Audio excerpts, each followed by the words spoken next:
All right, I'd like to call our meeting to order.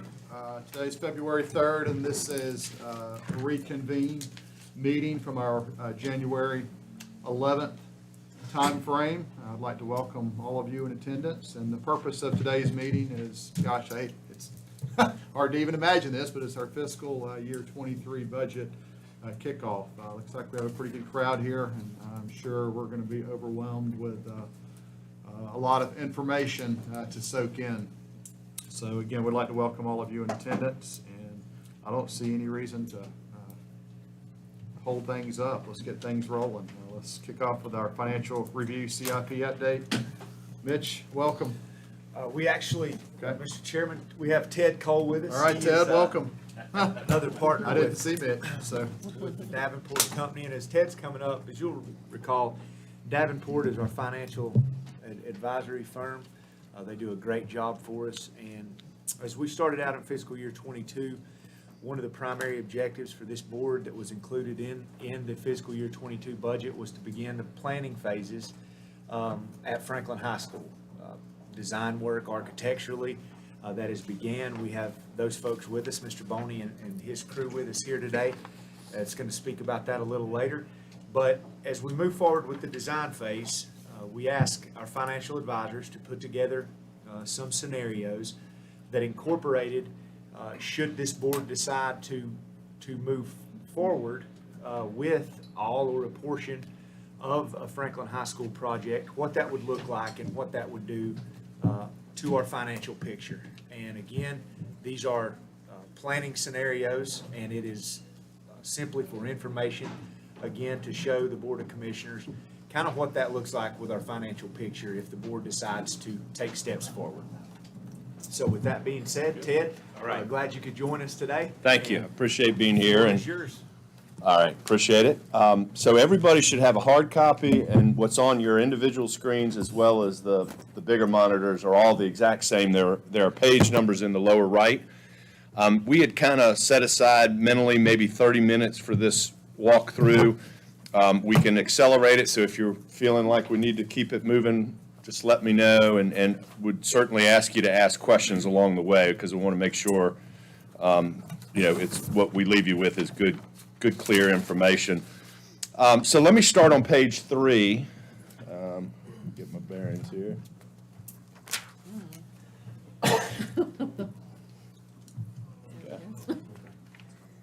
Okay.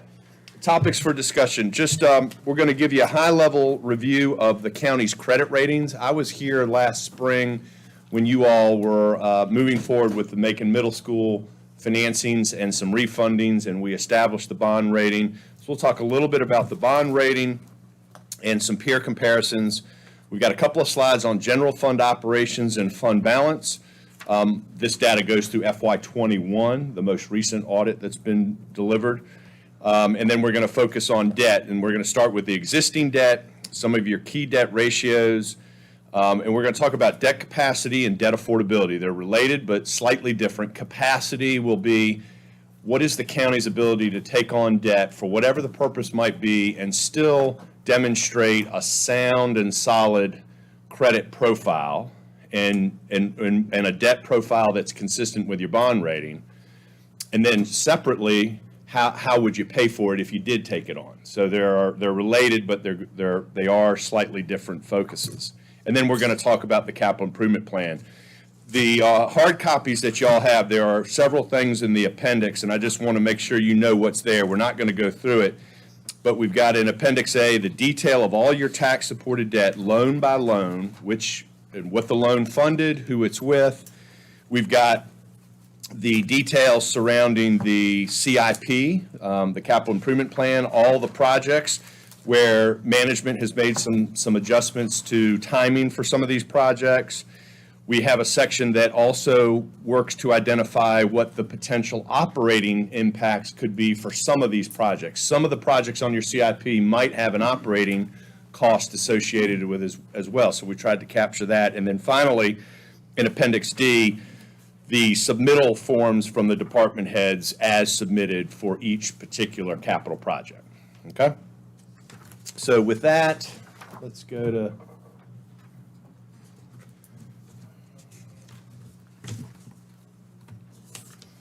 go to page 5. And so on the left-hand side, what you'll see is last spring, we established the bond ratings for the county.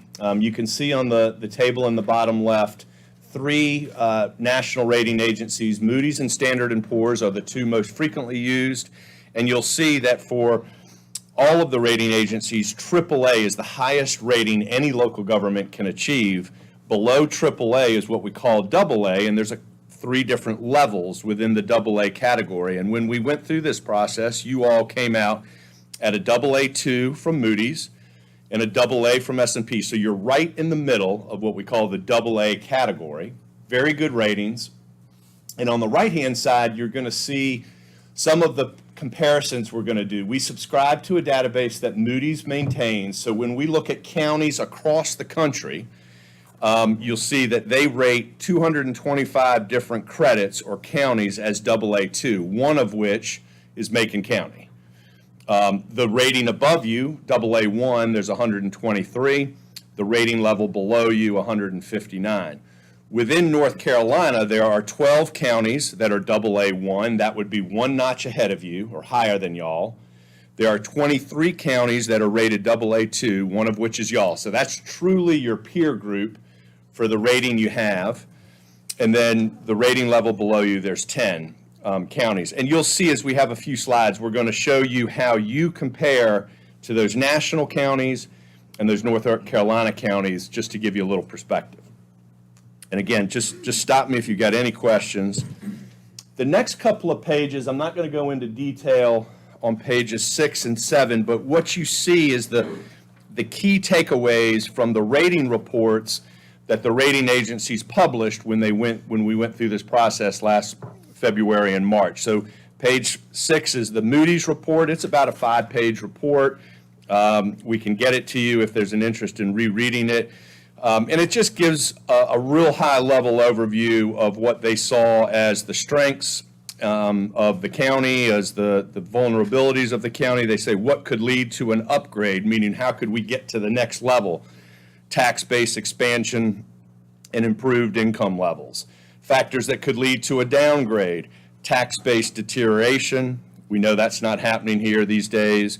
Sustained trend of structural imbalance. In other words, are you not covering your operating expenses with your operating revenues? Are you using reserves to balance your budget or to fund operating expenditures? Or significant increases in debt.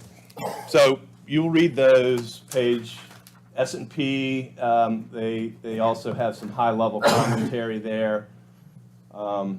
Just in the interest of time, I'm going to keep going here. And I'm going to talk about the general fund operations and fund balance on page 9. What we've got on page 9 across the top are 6 years of audited financials, fiscal 16 through 21. The top 11 lines, and you can tie this right back to your audits, the top 11 lines are the total revenue by major department or major category as presented in the audit. And you can see over this period of time, total revenues have evolved from about 48 to 57 million.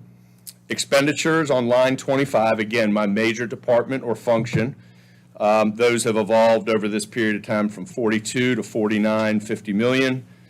Line 27 is simple math, just saying revenues over or under expenditures in any given year. And on that line 27, you'll see every year is positive. The takeaway there is in the general fund, you are structurally balanced, that your operating revenues are sufficient and then some to cover your operating expenses. The bottom of the page looks at transfers in and out. There are different transfers that are going in and out that are reflected in your audit. And at the line 35 is the measure, are we adding to fund balance in any given year or are we detracting from fund balance? And over this 6-year period on line 35, you have added to fund balance every year. And we're tracking the fund balance at the very bottom, line 39, and that's evolved from about 25 to 37 million over this 6 years. So again, just the general fund, getting a sense of how we're performing year over year on operating. No capital planning is yet in this discussion. Okay? Continue that discussion on fund balance on page 10. The left-hand side table is just summarizing the fund balance reporting in the audits 16 through 21. So within your fund balance, there are multiple categories of fund balance that accounting practices require to be shown independently. And so that's what you're seeing on lines 5 through 12. These are the different categories of fund balance, with the unassigned fund balance on line 11 being the component of fund balance over which you all have the most control, the most flexibility. The other components of fund balance are restricted or committed in some way. Not to say that you couldn't unrestrict them or uncommit them if you wanted to, but it would take an action of the board to do that. So the unassigned is really the portion of the fund balance that we talk about in terms of the board having complete control over. In terms of a policy, I think it's at this point more of an informal policy or practice that you all have had in place, I believe, for a number of years, sort of a guiding principle as you're doing your budgeting, that you would like that unassigned fund balance component, line 11, you'd like that to be equal to or greater than 25% of your expenditure number. And you can see in that bottom right chart that you have achieved that in each of the last 6 years. So the red line on that chart is 25% of the budget, or of the reported expenditures. And the different lines, the dark green in particular, is the unassigned component of your fund balance. And that has been above your policy in each of those years, and it's also over the 6-year period, it has grown. So in other words, we know your budget has grown, but your reserves have grown, and they've grown at a pace that is greater than the growth in the budget. So as a percent of your budget, that unassigned fund balance or your total fund balance has continued to grow. So that tells a very good story. That's a very important part of the discussion with the rating agencies, is not only where is your fund balance today, but what has the 5-year trend been. And in y'all's case, year over year, you're adding to fund balance, you're above the policy, and you have been trending upwards. So I think that just gives you a lot of flexibility. And as we get into the discussion about projects and funding, likely to have some discussion as you move forward about, is there some ability to take advantage of some of the fund balance we have? I think part of the discussion we've had with staff is some of these projects, if they move forward, will require some upfront investment for architecture, engineering, maybe land acquisition, things like that. So it's nice to have those reserves that allow you to move a project forward before, for instance, you're ready to borrow money if it will require debt. Because the Local Government Commission in Raleigh, they're sort of one of their things when they are looking at approving debt is they want to know that a project is bid and permitted. And y'all know sometimes it takes several months or years to get to that point, and you need to have the resources to sort of manage a project and cash flows till you get to that point. So very good story there. Next page, yeah. Can I ask a quick question? Yes, sir. I should say this for the end, but right now, $14,000 is 25% of our budget, thereabouts. We have $32 million, I'm sorry, $14 million. We have $32 million in there. If we were to bring that number down closer to, say, 30%, is that going to dramatically affect our rating?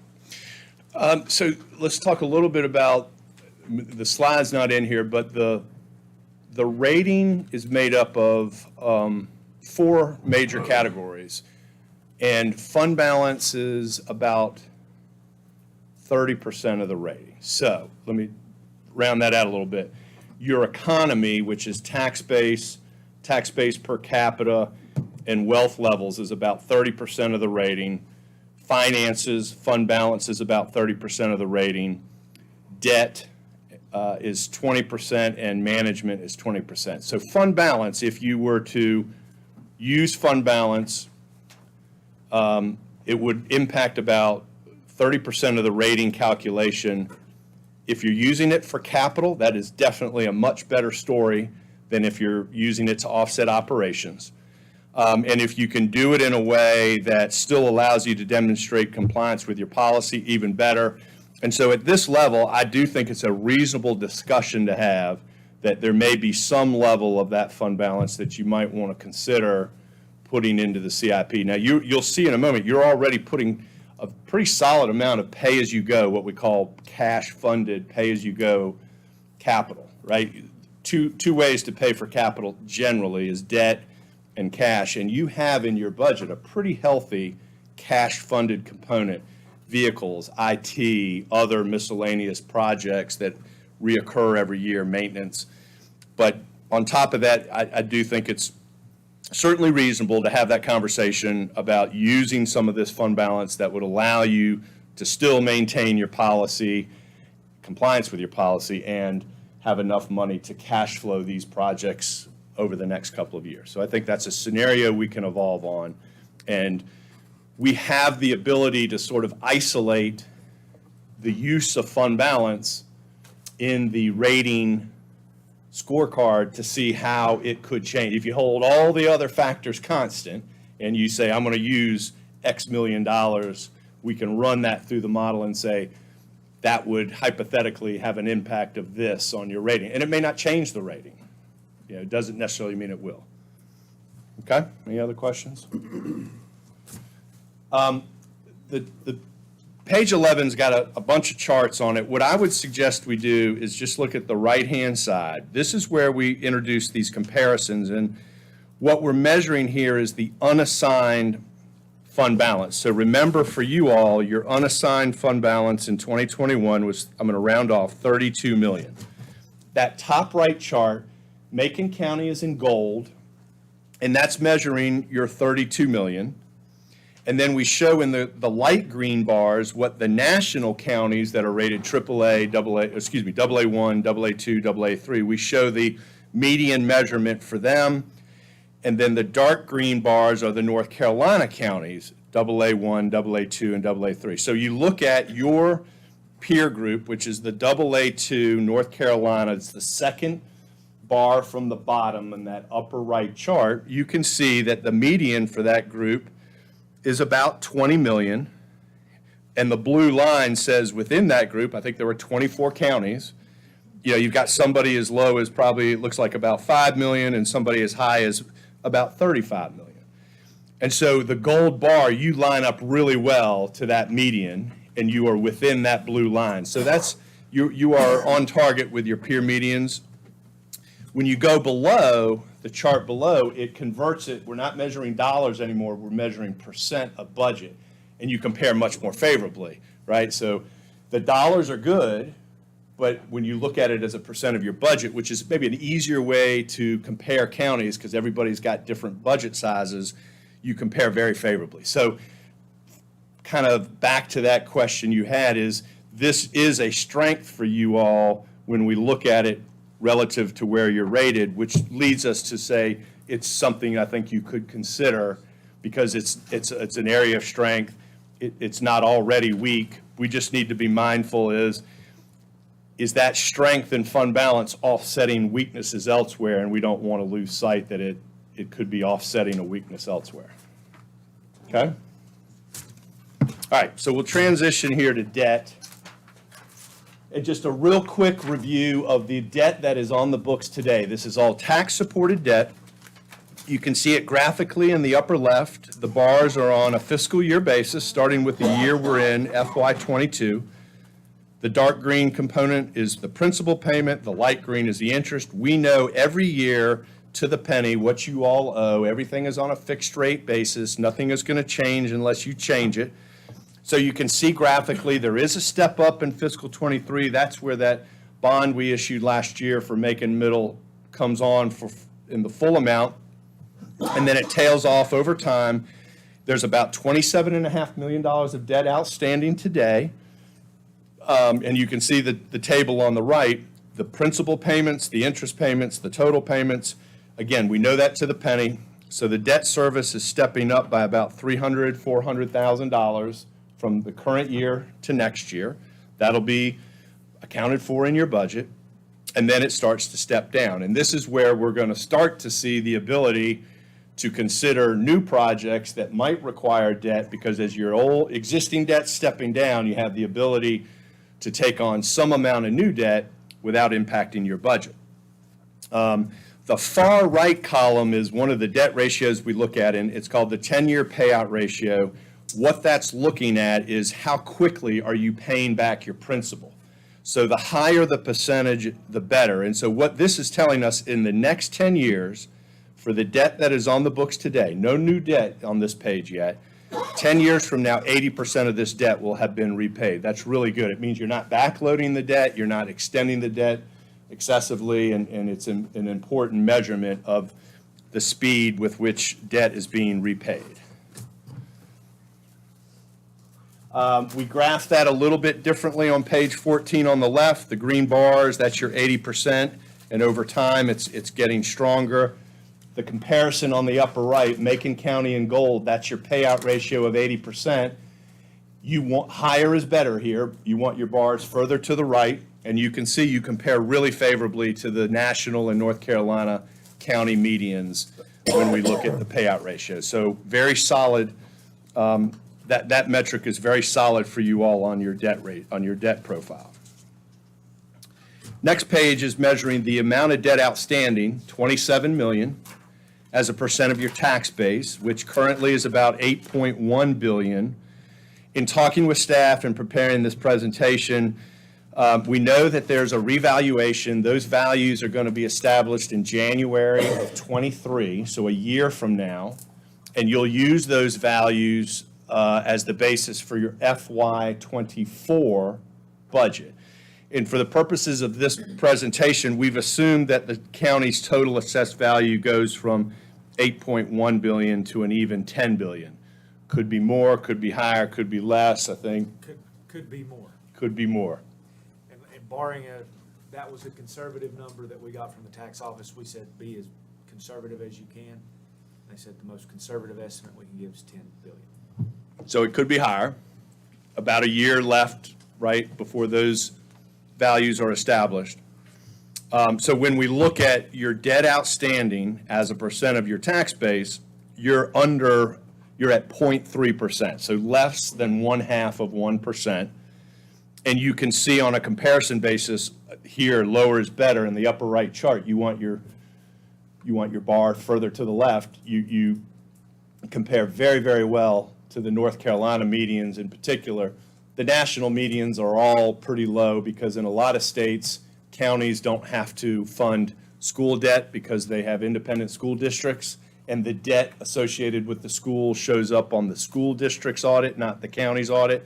So you lose a little comparability with the light green, but the dark green is truly apples to apples with North Carolina, and you can see you're well below the medians, and you can also see highly rated communities are out in the 2% range. So this is where I want to double back and say, when we look at this, Macon County has debt capacity, meaning you could take on more debt if you choose to, for whatever the reason may be. There is a limit to it, but you could take on more debt, and in this ratio, you would, at some level, you can still look favorable to your rating peers. There's capacity to take on the debt. Now, that doesn't mean you should, doesn't mean it's affordable, but the capacity is there. It's a reasonable conversation, I think, to be having on the CIP, that there may be a need to use some debt if these are all things you're going to want to get done. And then finally, on one more ratio is debt service to expenditures. So how much of your annual budget is going to debt service? We go through the math. It's about 6%, give or take. You can see the two gold bars in the upper right. We look at fiscal years 22 and 23 because, again, in 23, the debt steps up a little bit. And lower is better here. And just like the prior page, you have capacity. You're lower than the averages and the medians, which in this case is good, and you line up with the rating agency's metric of being, quote unquote, very strong. So again, the capacity is there. I think what's important to round out this discussion, and you're going to need to look at your paper copy probably, is the affordability. And this has got a ton of numbers on it, but it's really very simple. If you look at this sort of on the left, the middle, and the right, when you look at the left-hand side of this chart, and we've got columns A through H, this is just existing debt, no new debt. but what we've got laid out for you are things we know with high certainty that, is going to be included in your budget. So under column B, we have the debt that you all have already committed yourselves to. We have a placeholder in column C for your CIP debt, and we're going to talk about that in a moment. It's blank for now. We have 3 categories of pay-as-you-go, CIP, pay-go cash under column D, annual school pay-go cash under column E, and vehicle pay-as-you-go under column F. And then we have another placeholder for any operating impacts associated with your CIP item. So columns A through G, you just sum up to H. That's what our baseline of what you need to pay every year going forward to cover your current debt service and fund pay-as-you-go at the levels that you have historically. That's column H. The middle of this page, all the way from I to T, are all the different funding sources that are currently being budgeted to do your capital budgeting. And these can all tie back to the audit or to the budget, really. And you'll see there's, a general fund transfer for debt. There's the use of restricted sales tax for school-related projects, lottery funds, sales tax revenues for pay-as-you-go, all the way over, and they all add up to column T, okay? So the left-hand side of this page rolls up to H, the middle of this page rolls up to T, and then we compare those under column U. All that is H versus T, and you'll see under column U, every year is positive. So what that tells us is for your existing debt and a significant amount of pay-as-you-go each year, you have in your budget resources identified that will cover those costs and then some, because column U is running a surplus.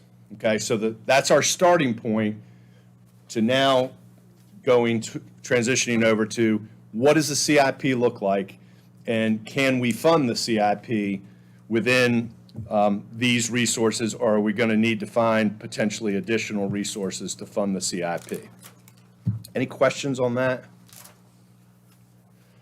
One of the things that we're going to benchmark when we get into the CIP affordability is if we're short and we need more revenue to make it work, we're going to equate that revenue to pennies on the tax rate.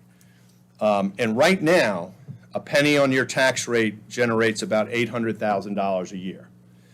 If you have a revaluation in 23 or fiscal 24, like we discussed earlier, where you get to 10 billion, the value of each penny at that point would be worth about 980,000. So that is built in into our analysis, that the value of a penny is going to go up by almost $200,000 starting in fiscal 24 because of the revaluation. Has nothing to do with what you do or don't do on the tax rate, just that each penny that you do levy will be going from 800,000 in revenue to 980. Okay? It's revenue neutral. That's right. Assumed revenue neutral. Just, yeah, I mean, each penny today, 1, 2, 3, 10 pennies, each of them is generating 800,000 in revenue. And when we build this in, we know that the value of a penny is going to go higher, and we'll talk about how that ties into your current tax rate. So we've got a summary of your CIP on page 19. Again, this was compiled from department heads, and it was reviewed by Derek and Lori, and I think there were some certain adjustments, but you'll see the way we've organized this. There are line numbers on the left-hand margin. Lines 1 through 9 are the projects that we all have collectively identified that would be projects that could be debt funded.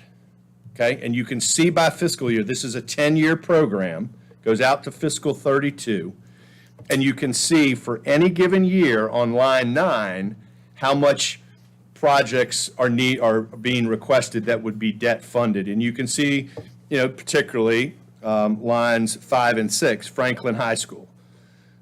New stadium facility, that's about a $14 million project, 14.5 estimate. And the new or renovated high school is, it's about an $81 million project. You'll see on line 7, we have a bracketed $50 million. That's because there has been, I believe you all are aware of this, or certainly you are, there has been, you're going to make an application to the DPI, Department of Public Instruction, for their needs-based grant program. They have reworked that program where now a high school, you are eligible for up to $50 million of grant funding. A middle school is 30 million, excuse me, an elementary school is 30 million, a middle school is 40 million, a high school is 50 million. The plan is to apply for the max amount of 50 million. You may, then those applications are due March 15th, and then they'll go through a ranking, scoring, and they'll make the awards. We're running 2 scenarios. One scenario that assumes the 50 million is given or granted, and one that assumes it's not. So we've got kind of the bookends. You could fall somewhere in between. So the debt-funded projects, if we take that grant into consideration, it's about $78 million of projects there on line number 9. The middle of the page are projects that will not be debt-funded. So it'll be paid from ongoing cash that you're budgeting, maybe some other outside sources or grant funding type things, but it's sort of everything else that is needed that isn't included in the debt-funded projects. And you can see across line 28, year by year, what the total requests are for projects. The whole thing rolls up way over in column N, as in Nancy, to 179 million of total requested projects. And we've identified on line 27 about 70 million of outside funding, 50 of which is from the DPI grant program, and another 20 or so that is associated with other potential outside sources. But all in, about 180 million of projects that are on the list over the next 10 years. And the very bottom of this is our starting point for how do you fund it. And we've got the total 179 million accounted for. We've got school pay-go we talked about, we got vehicle pay-go, we've got other one-time pay-go that doesn't fall into those 2 categories. We've got grant funding assumed, and then we've got debt assumed on line 36. And between all of those funding sources, we roll up to the very bottom right corner number of 179 million. So there's 179 million of projects that have been identified, and there's that much by year, matches by year, in funding that we have built into this plan. Any questions there? Now, the existing debt that is carried over from into 2023, in 2024, that drops a little bit by that other chart. That's right. Where is that at? It's not on this page, but you're going to see it where we bring all of this together. You're going to see it here in just a second. Oh. Okay? This is just the new projects that are being, I guess, requested. And again, just to remind the board, these are projects that, some of them could not happen. But the projects that were identified by department heads we plugged them in the list, and we adjusted them. Now, we could get down the road, and some of the projects might not come to fruition. Something else might come along that takes the place of one of these projects. So this is it's very important to keep in mind, this is a plan.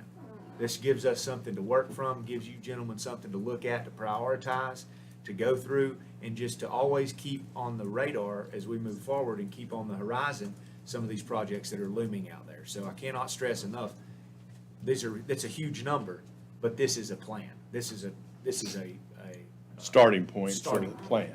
Right. Derek, didn't we talk about the jail when we put this together? That wasn't submitted by the sheriff for the capital improvement plan this time.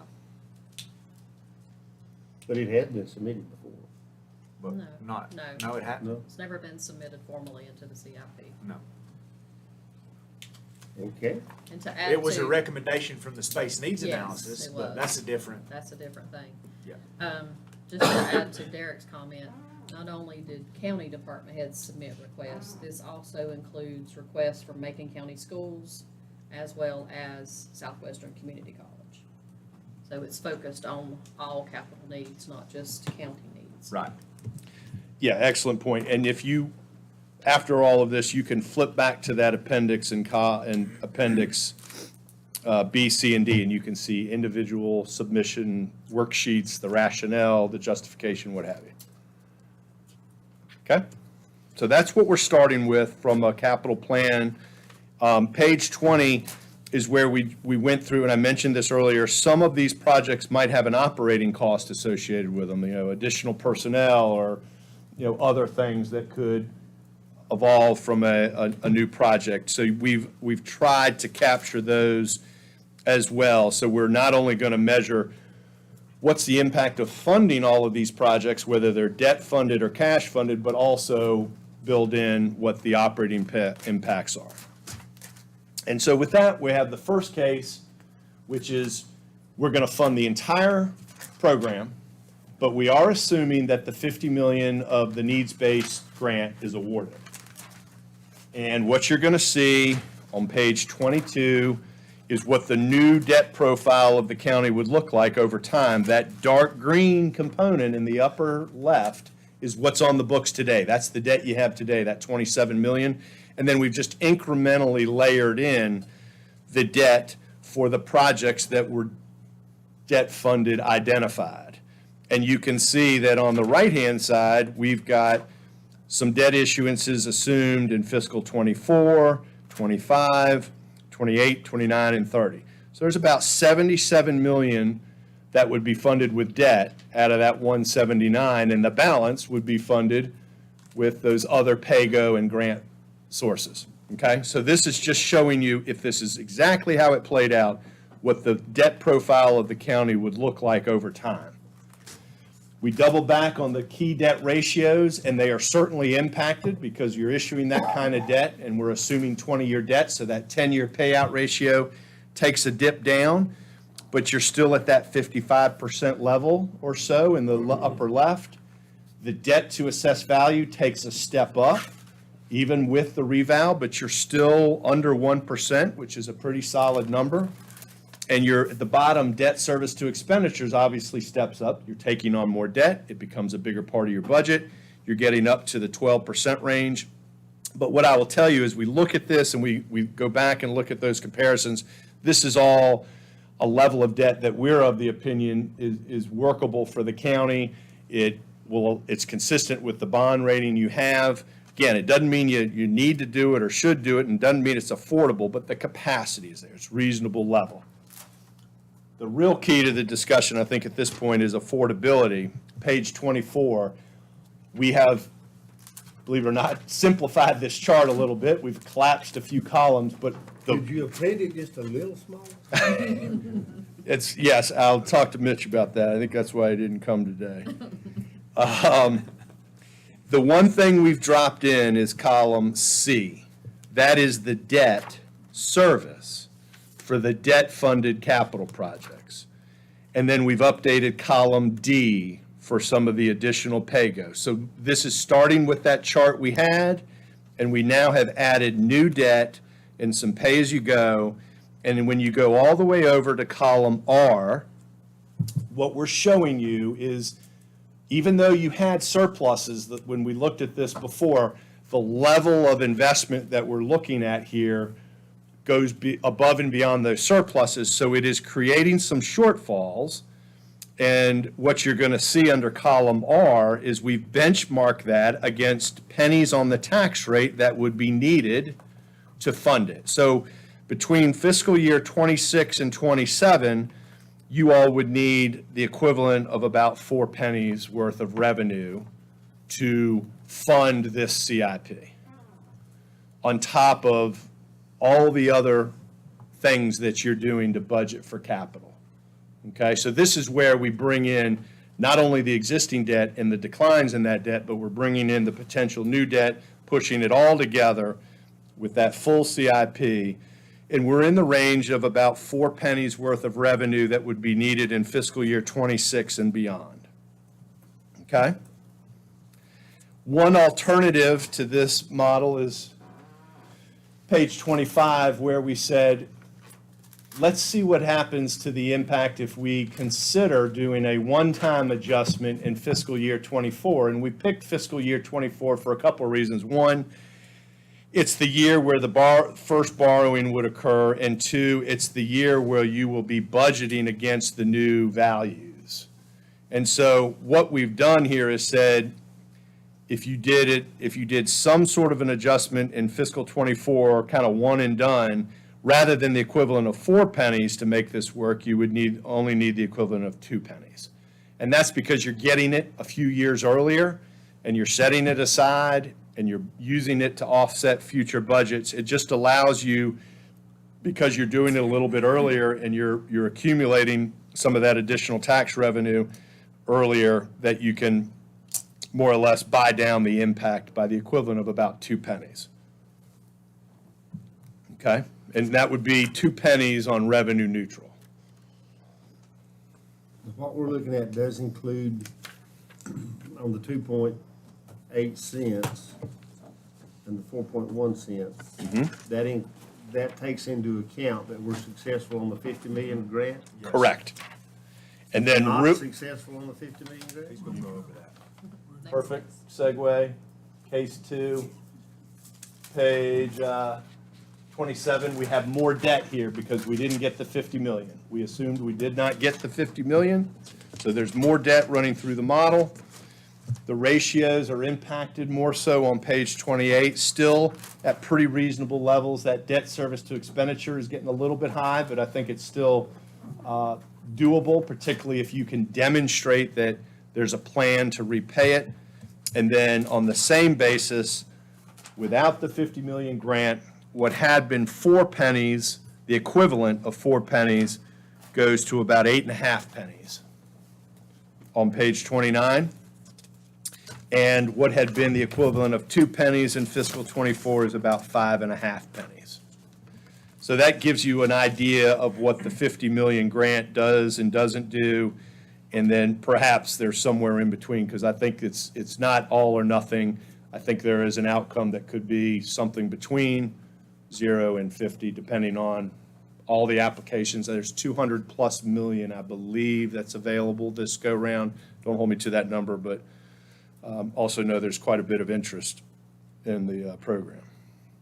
So we thought these were 2 cases, 4 scenarios that might make the most sense without getting into too much information. Again, just a starting point, and I would imagine over time, you all will evolve on some of these decisions. I guess as you go forward with your budget, you're going to be asked to adopt the CIP in its total and really fund year 1 of the CIP, which would be fiscal '23. And what he means by that is, not, again, everything that's listed on fiscal year '23 in the CIP still goes through the budget process. Still, it's going to be what is selected out and presented in a recommended budget, those capital projects like we do every year that's presented to you.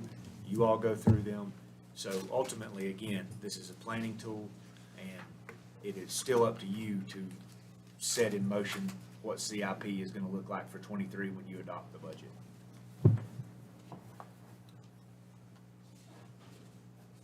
Okay. I'm going to stay for the next couple of topics if this comes back around. So, thank you. Thank you, Ted. Thank you. Good job. Thank you. All right, Lori, mid-year financial review.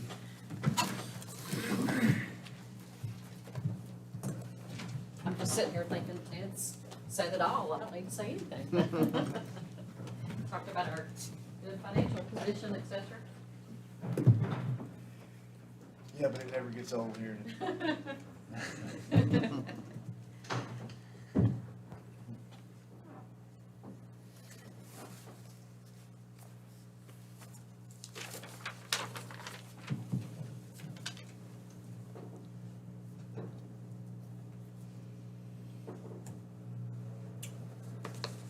Okay, good afternoon. Glad to be here today to give you a brief financial update on how we're standing for the first 6 months of the fiscal year. So we're going to talk a little bit about sales tax, our property and motor vehicle taxes, general fund revenues, general fund expenditures, and then debt service. So first of all, we'll take a look at our sales tax. So this chart shows just the first 4 months of sales tax revenues for this fiscal year. So this represents July through October 2021 retail sales, because there is a 3-month lag between the time the retail sales occur and the time we actually receive the sales tax. So again, July to October retail sales, we receive these funds October 2021 through January 2022. So as you'll notice, for 2022, we've brought in about 5.3 million as compared to 4.6 million last year. So that's 15.34% higher. And at this point, Derek and I had talked, do we want to try to project sales tax at this point? And I always like to get a couple more months under our belt before we try to project how we're going to end the year. But as you can see, for the first 4 months, we're on a great trajectory. This doesn't include really your November, December holiday sales, which, typically are higher. So I think we're on a good track this year to have a nice end to the fiscal year as far as sales tax revenues go. Does anyone have any questions in particular on this sales tax? Okay. So this slide shows all tax collection revenues. So this includes our current year taxes, prior year taxes. It does include motor vehicles, any interest we collect, advertising fees, etc. So as you can see, our fiscal year 22 actual numbers of 27.5 million is about 1.9 million higher than the prior year. And this, of course, is largely due to our tax rate was 37.47 cents. We increased it to 40 cents, so a 2.53 cent increase, which equates to right around $2 million. So that would be the reasoning this fiscal year why we're almost 2 million ahead of last fiscal year, same time period. Next chart looks at our general fund revenues as a whole. So the previous chart was just focusing in on tax, which of course is one of our biggest revenues. But this is general fund revenues as a whole. So as you can see, we're right on target. We're up to 59.7 budget currently. We've brought in 36.3 million, so we're almost 61% of the budget. And of that budget, about 1.9 million of that's fund balance appropriated.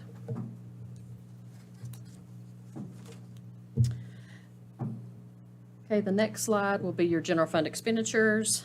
There again, we're right on target, the $59.7 million budget. We've spent 24.1 million.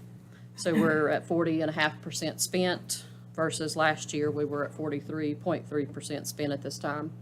So we're doing well expenditure-wise. And just a note, when you look at our fiscal year 21 revenues versus the expenditures, at this time last year we were 10.27 million ahead. This year, when you compare our fiscal year 22 revenues to our fiscal year 22 expenditures, we are 12.2 million ahead. So again, financially, we're doing well. We're 1.93 million ahead of where we were this time last year. And then the last slide, which Ted touched on in the presentation, is our general fund debt. So my numbers are the same as his. We may be off $1 here or there because of rounding in Excel, but it still paints the same picture.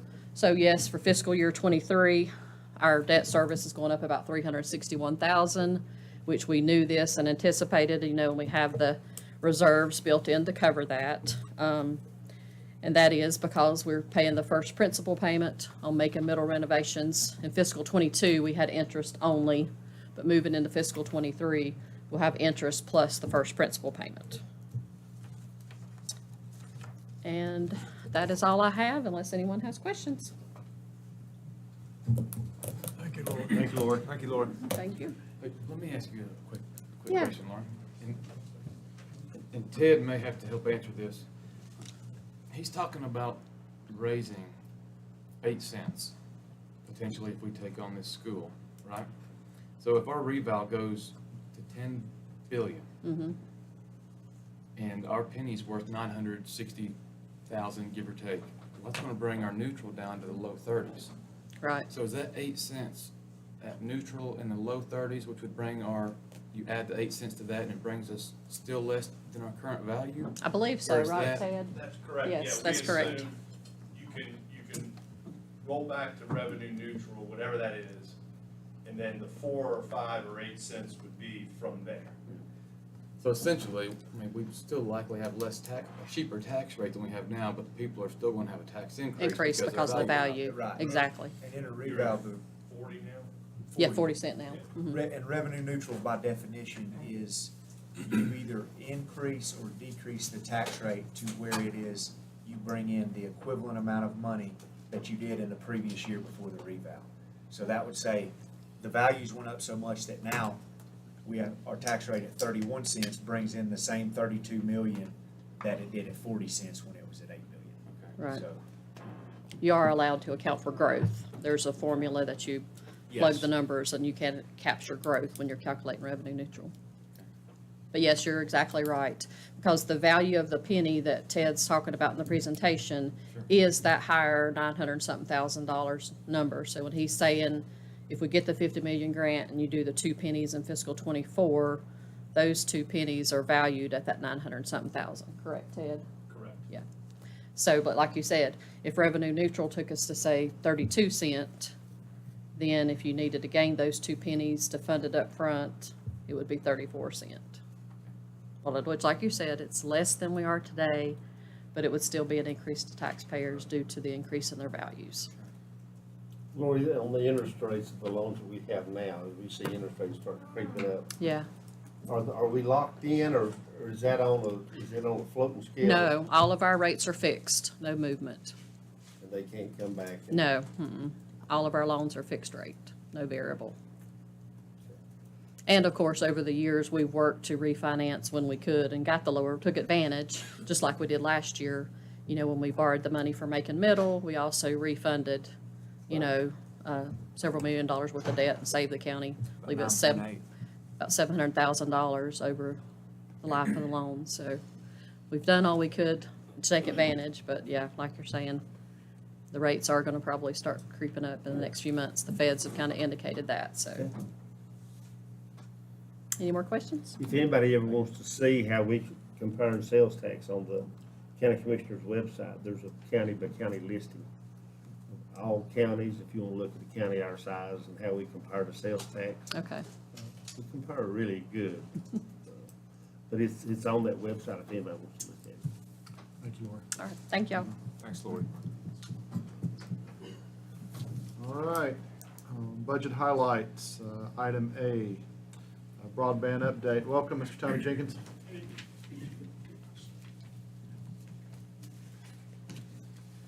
Yeah, it should be up there. Is that the one that, you sent earlier? Yeah. Yeah, it should be up there. NC grade 2, maybe? Check that one.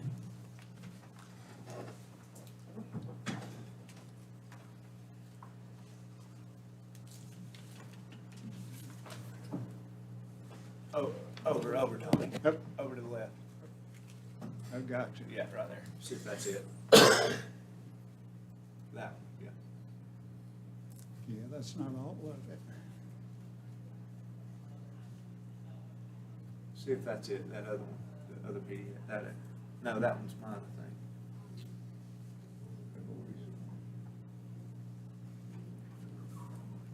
Nope. We uploaded on there what,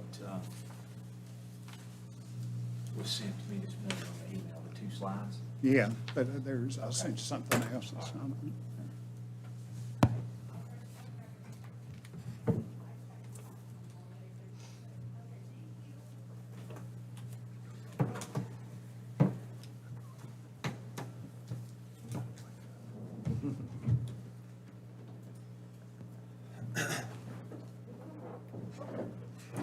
Sorry about that, Tommy. No worries, no worries.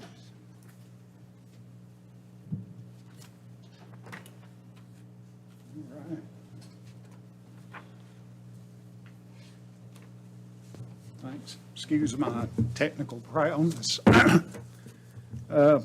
Thanks, guys, for having me over today to review what the county's done for broadband funding and where we're going, some opportunities for us, and some timelines along those opportunities.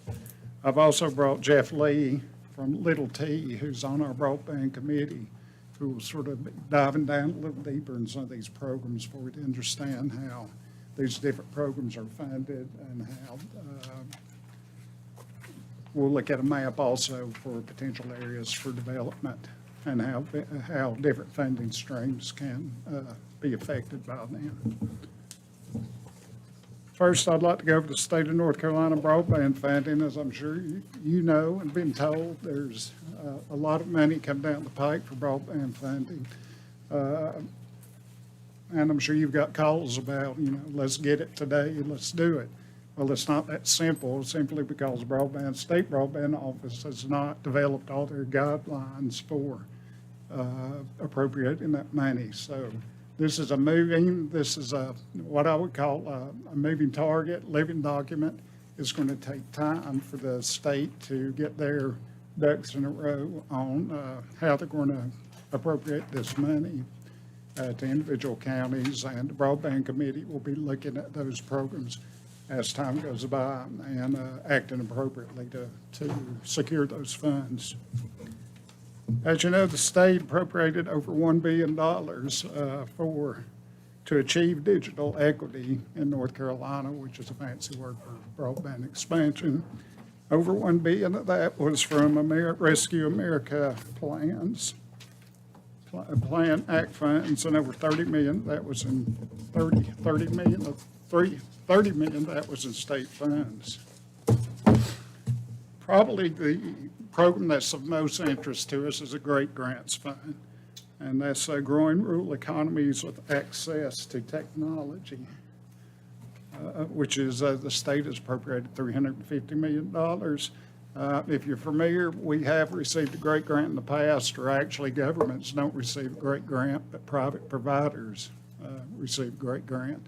And Morrison, a couple of years ago, I think in 19, it might be longer than that, received a grant for broadband expansion, which they used, I think, some in the Holly Springs area and the Iola area. Balsam West, another provider, applied for a great grant last year, but was unsuccessful because most of the great grant funds are there. They are geared towards fixed, or excuse me, not fixed wireless, but fiber to the home. And at that time, Balsam West was looking for fixed wireless. As I say, it's a competitive grant program that provides funding to private providers, as we said. It's awarded to the most economically distressed counties, Tier 1 and Tier 2 counties, which we are now Tier 2 counties, so we would qualify for those funds. Now the project deployments must provide a minimum speed of 100 up, 20 down, or 100 down, 20 up. And grant requires matching investment funds from private providers. This application window opens January 31st, and applications are due April 4th. So I know that Balsam West is pursuing a grant application. Of course, Broadband Committee will be assisting them with data and whatever we can do to make that go through. Second program is completing access to broadband. The state's put in $400 million for that. Here's where the counties are more involved. The counties partner with the North Carolina Digital Information Technology Group to fund broadband deployment projects in unserved sections of each county. And CAB actually complements the GREAT program to provide solutions to area not served, but serviced by the GREAT grants. And we'll look at a map here in a few minutes that shows you the areas that cannot be served by GREAT grants. Program requirements for the CAB are currently being developed, and plans are for a county survey to be released any day now, 1st of February. And that will go to Derek and the county manager. And then there'll be scheduled county listening sessions. So we'll be on top of that as a broadband committee and see what's available there and how we can make that work. But that is a follow-up to the GREAT program. Like I said, for those areas that aren't funded by GREAT, the CAP can fill those gaps. The Broadband Stopgap Solutions Program is funded for $90 million. It provides funding for areas unserved or underserved of broadband following investment from the GREAT and CAP program. So this is the third, if you don't qualify for the first two, the third leg. And of course, those requirements are currently under development and will be launched in late 2022 following the GREAT and CAP programs. And next program is the Broadband Make-Ready Acceleration Program, also known as the Broadband Pole Replacement Program. This supplies $100 million for pole replacement to utilities and communication services providers. We really don't have a whole lot to do with that, but it does make it, pays for that, for some of that infrastructure on the private side. And the last one of interest is Awareness and Digital Literacy. It's a $50 million program, $12.5 million over 4 years. And that's a statewide awareness program campaign with target community-based efforts and digital literacy offerings. And of course, the NCDIT Office of Equity and Literacy is developing targets for that at this point. I have no idea what that's going to look like or how that comes down the pike. We'll just have to see. So that being said, excuse me, a couple of more updates. We did receive a $100,000 grant from ARC for broadband expansion in the county. We are, Region A, Southwest Commission was our fiscal agent on that. Region A suggested and Broadband Committee concurred that we need just to hold that money until we see where our funding opportunities are going to be with these state programs. A couple of other areas of interest is Nantahala area. I know Commissioner Higdon, you probably hear about broadband up there quite a bit. We have done some gap analysis up there with one of our providers, and there are some wheels turning up there with some of the players up in there. I'm not at liberty to discuss it at this point, but I think we could see some daylight with some of our utilities up there. So, yeah.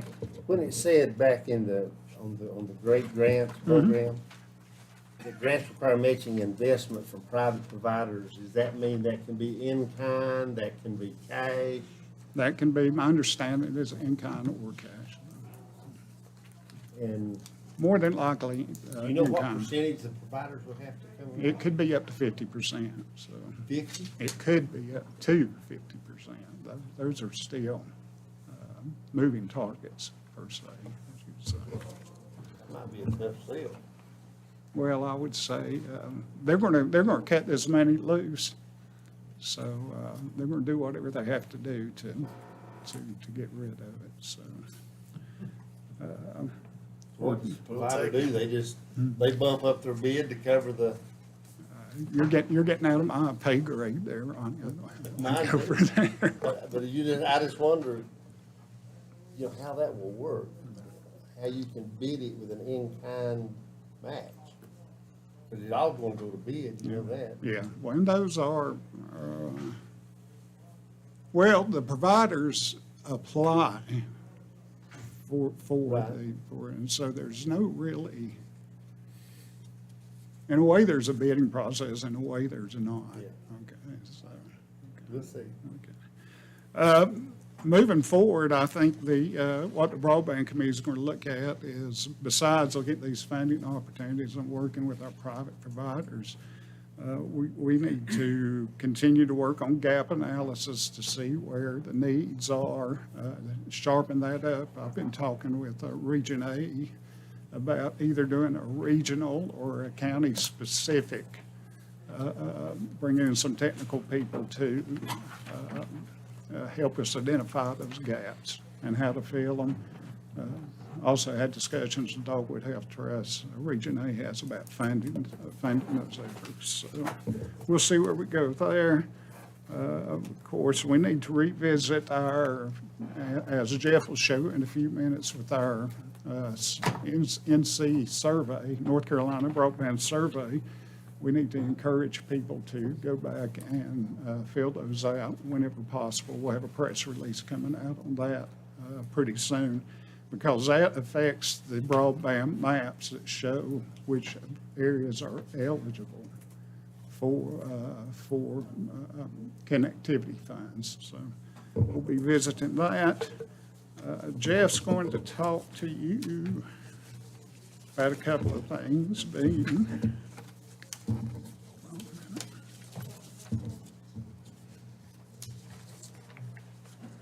he's going to talk about the South Macon expansion project that we partnered with Awesome West on.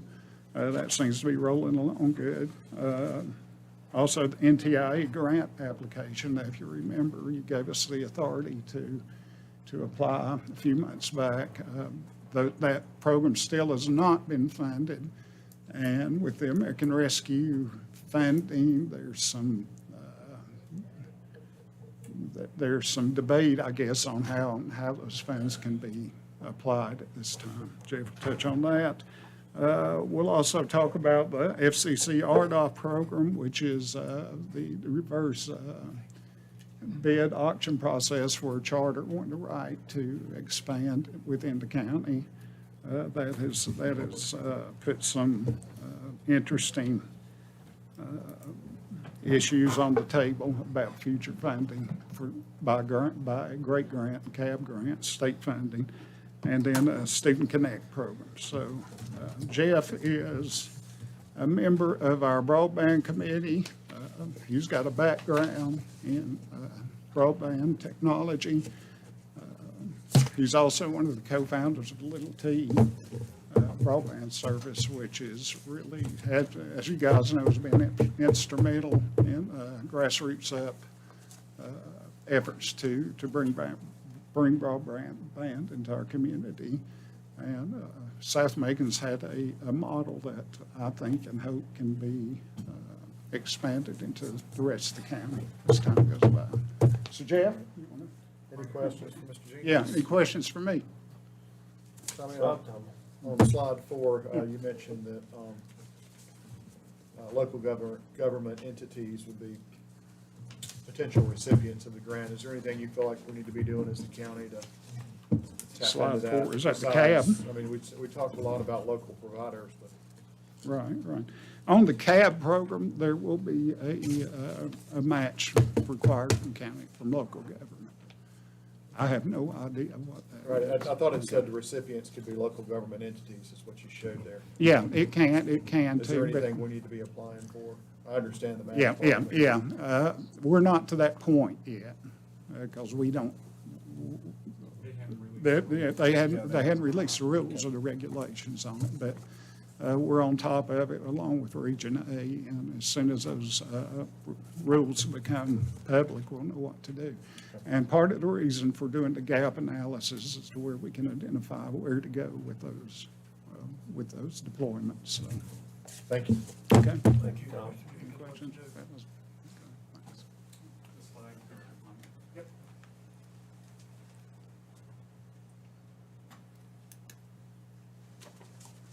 Well, I lied to you. Yeah.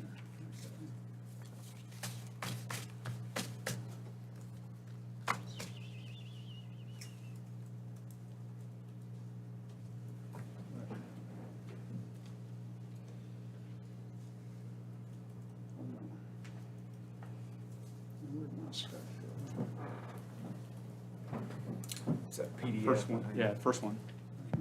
This one up here, I think this is the first one. Nope, that's- Yep, that's the first one. that's it, you got it? Yep. All righty. I wanted to give you an overview just of some of the bigger programs that we've been working on with the Broadband Committee and independently from the Broadband Committee. Let's see if I can move this. There we go. We were going to talk about the South Macon project, give you an update on where NTIA is and what happened with that. I can also give you a better overview of what's going on with RDOF, which is the Rural Digital Opportunity Fund that the FCC administers, and the charter wins that occurred back in 2020. We had some success with Student Connect program, and so I'll tell you a little bit about that.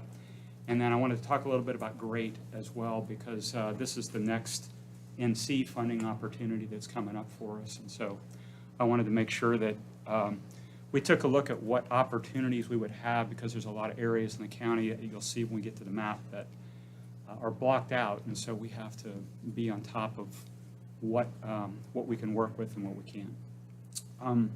I don't have a lot of other materials, so I was just going to talk through a quick status on some of these other projects.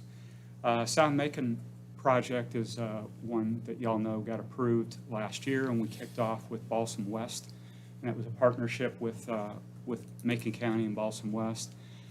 They're building a backbone as part of phase one of that, and the backbone extends from the southern end of Franklin city limits up to Scaly Mountain, and then eventually it will continue all the way to Highlands.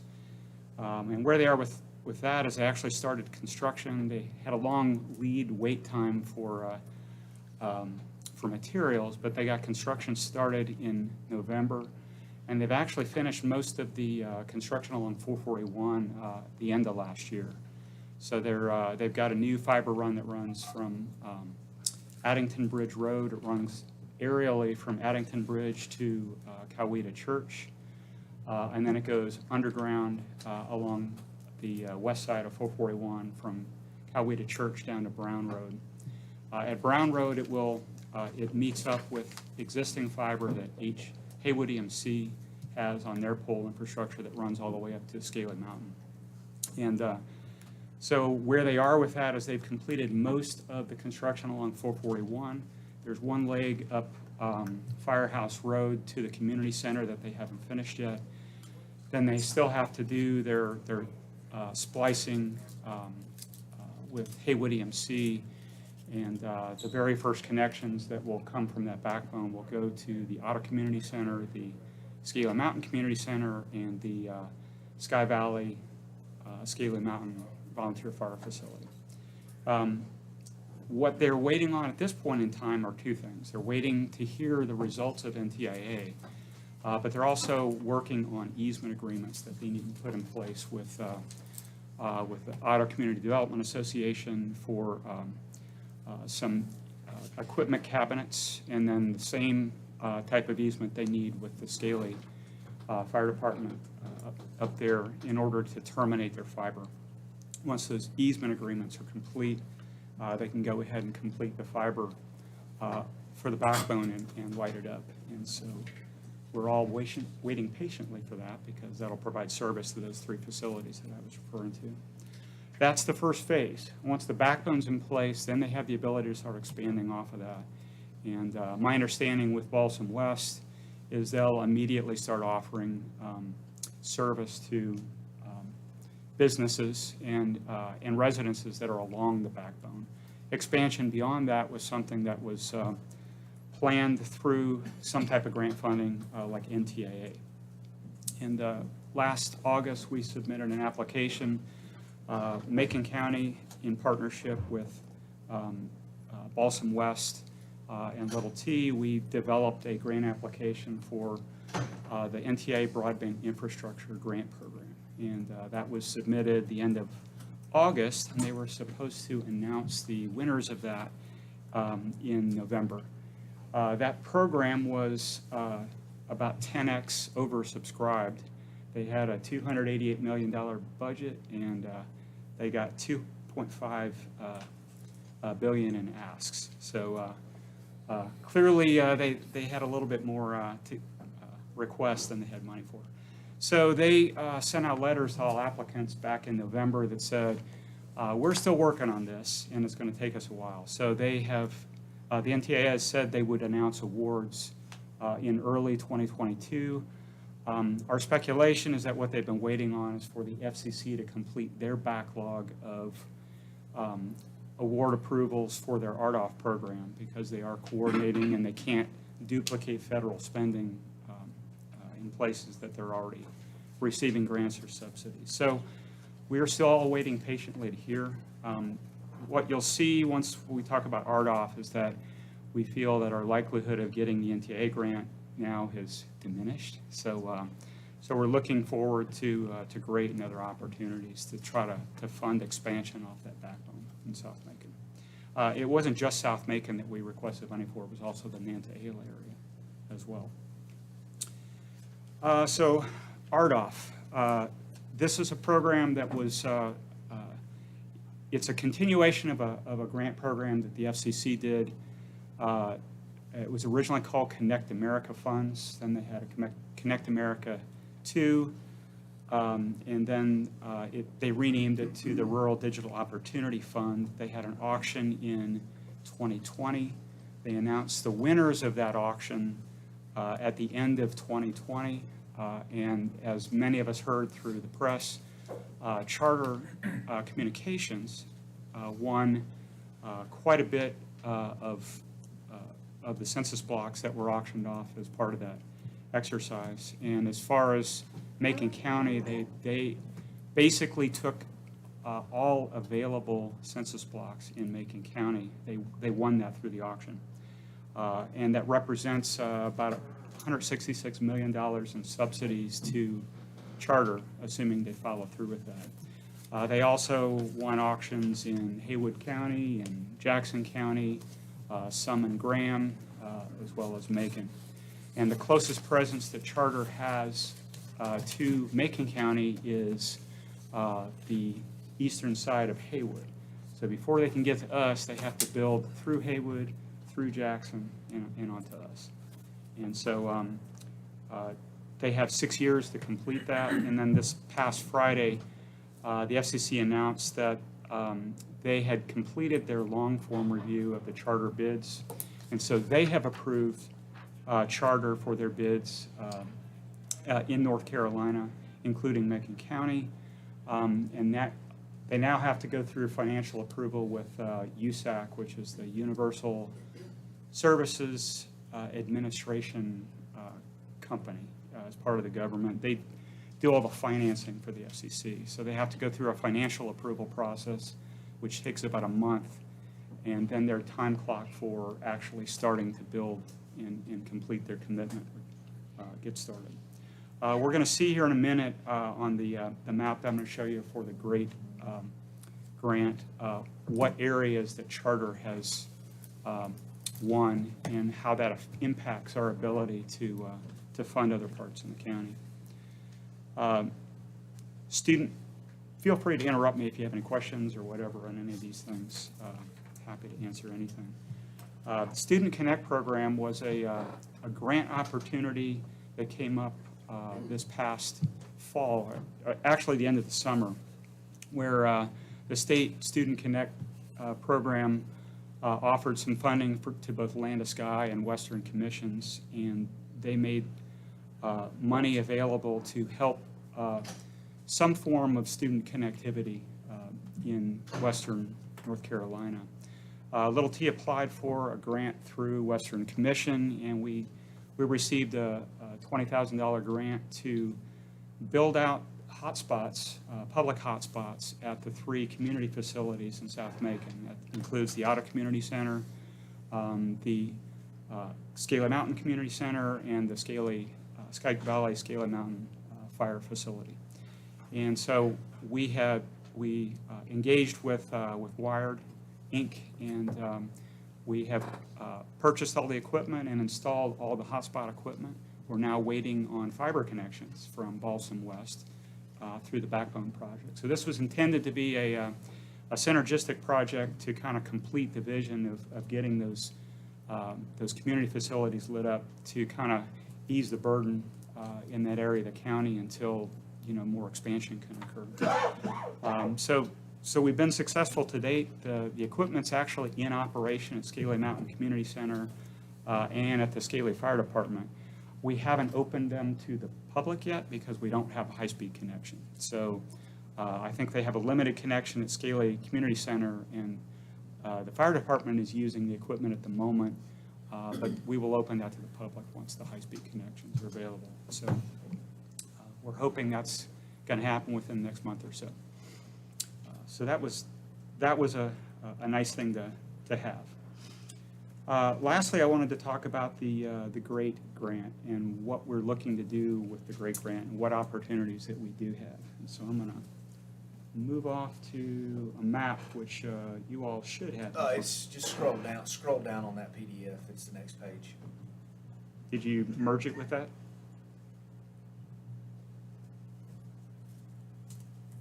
No, it's in a separate file on this computer. I see it right here though.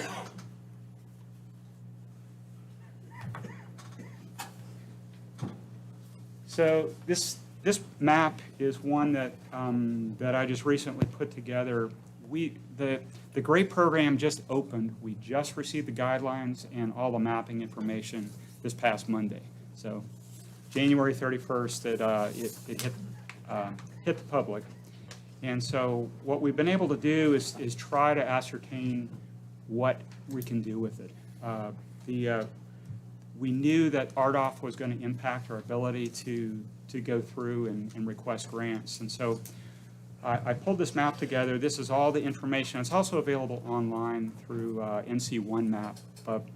It's much easier when we can compile something that's customized for our needs. So what you see in this particular map is everything in the brown or kind of orange color. Those are the areas that Charter Communications is going to receive subsidies for through the RDOF program. Any RDOF areas are ineligible for GREAT, so we can't apply for that. That includes areas that we had already budgeted for in the South Macon expansion project. So what's happened is they've been successful in locking out other competitors from getting grant funding, specifically federal originated grant funding in a lot of these areas. So that makes it tough. It leaves a lot of areas untouchable to us. The areas in the light pink color are areas that previously received grant funding through the GREAT program in 2019 and 2020 and 2021. So those areas are also ineligible. And then there's an area that's in kind of a darker rose color that's in the center, which is basically the Franklin, the densest part of Franklin. That area is ineligible because of the rules of the GREAT program. GREAT is for rural areas only. And so depending on the population density, they block out certain areas. You can't use it in a municipality. So Franklin is the downtown part of Franklin, and the densest part of Franklin is not available. The areas in green are areas that are fair game. These are areas where the FCC, through their data collection, has said that the service available is less than 25.3. So those are fair game for us to go after as part of the GREAT grant program. And then the areas in blue are areas that are indicated by the NC Broadband survey, where respondents to that survey have indicated that they either have no service or they have service less than 25.3. And this, Tommy was talking about the NC Broadband survey. This is hugely important to our ability to try to help some of these areas. There are parts of the county that have no data points whatsoever, which means people haven't responded in those areas. And we can use that data. If somebody responds to the survey and says, I don't have service, or I have less than 25.3, then we can actually use that as justification to make funding applications through GREAT and other programs. So it's really important that we try to encourage residents to do that. But the blue areas in here are all areas where there have been survey responses that have indicated need. So the green and blue areas are what we're hoping to tackle with GREAT. There has to be an internet service provider that is the applicant, but they receive more points in the qualification process for partnering with counties and other entities. So we'll be looking to partner with providers to try to go after some of these areas. Questions? Jeff, what did the RDOF 904 ineligible areas, what made them ineligible? So these areas are essentially the census blocks that Charter Communications won through the FCC Rural Digital Opportunity Fund program. They announced that these were won by them in the December 2020 timeframe. They had to submit what are referred to as long forms, which is an extensive business plan and a design plan and other aspects as part of that form to qualify. The FCC just completed their review of those long plans, and so what they've said is we're going to authorize Charter to proceed with that. And so these are going to be subsidized by the FCC by this program. And so what they do is provide a certain amount of subsidy per census block, depending on how many subscribers or locations are in that census block. The way the ARPA funds work, which is where all this money is coming from for GREAT, from the Fed, is they can't overlap anywhere the Fed is already subsidizing an area. So if there's an RDOF subsidy in one census block, it makes it ineligible for ARPA funding, and which we're going to get through GREAT. So what happens is when they put the GREAT grant rules together, they said we have to block out, because of the legislation and the Treasury Department guidelines and the fact that we can't double dip in federal funding, any places that are going to be awarded federal funds through RDOF can't be awarded through the GREAT program. So that's why they become ineligible, is because they're already going to be funded in some form or fashion through the FCC. The Broadband Committee, it's been hard to have a communication with Charter. Is this going to? So we have yet to have a communication with Charter, to my knowledge. The Charter has started to have communication with some of the counties to our east. They've met with Haywood, they've met with Jackson. And so they are very interested in getting GREAT money to augment their RDOF subsidies as well. So they would love to partner to help pick up some of these areas as well. So what they're doing, though, is they're moving from east to west because that's how they have to build their new network. And so what they're starting to do is have conversations, getting the counties to sign non-disclosure agreements so that they can fill them in on what their plans are, and they would like to partner with the counties.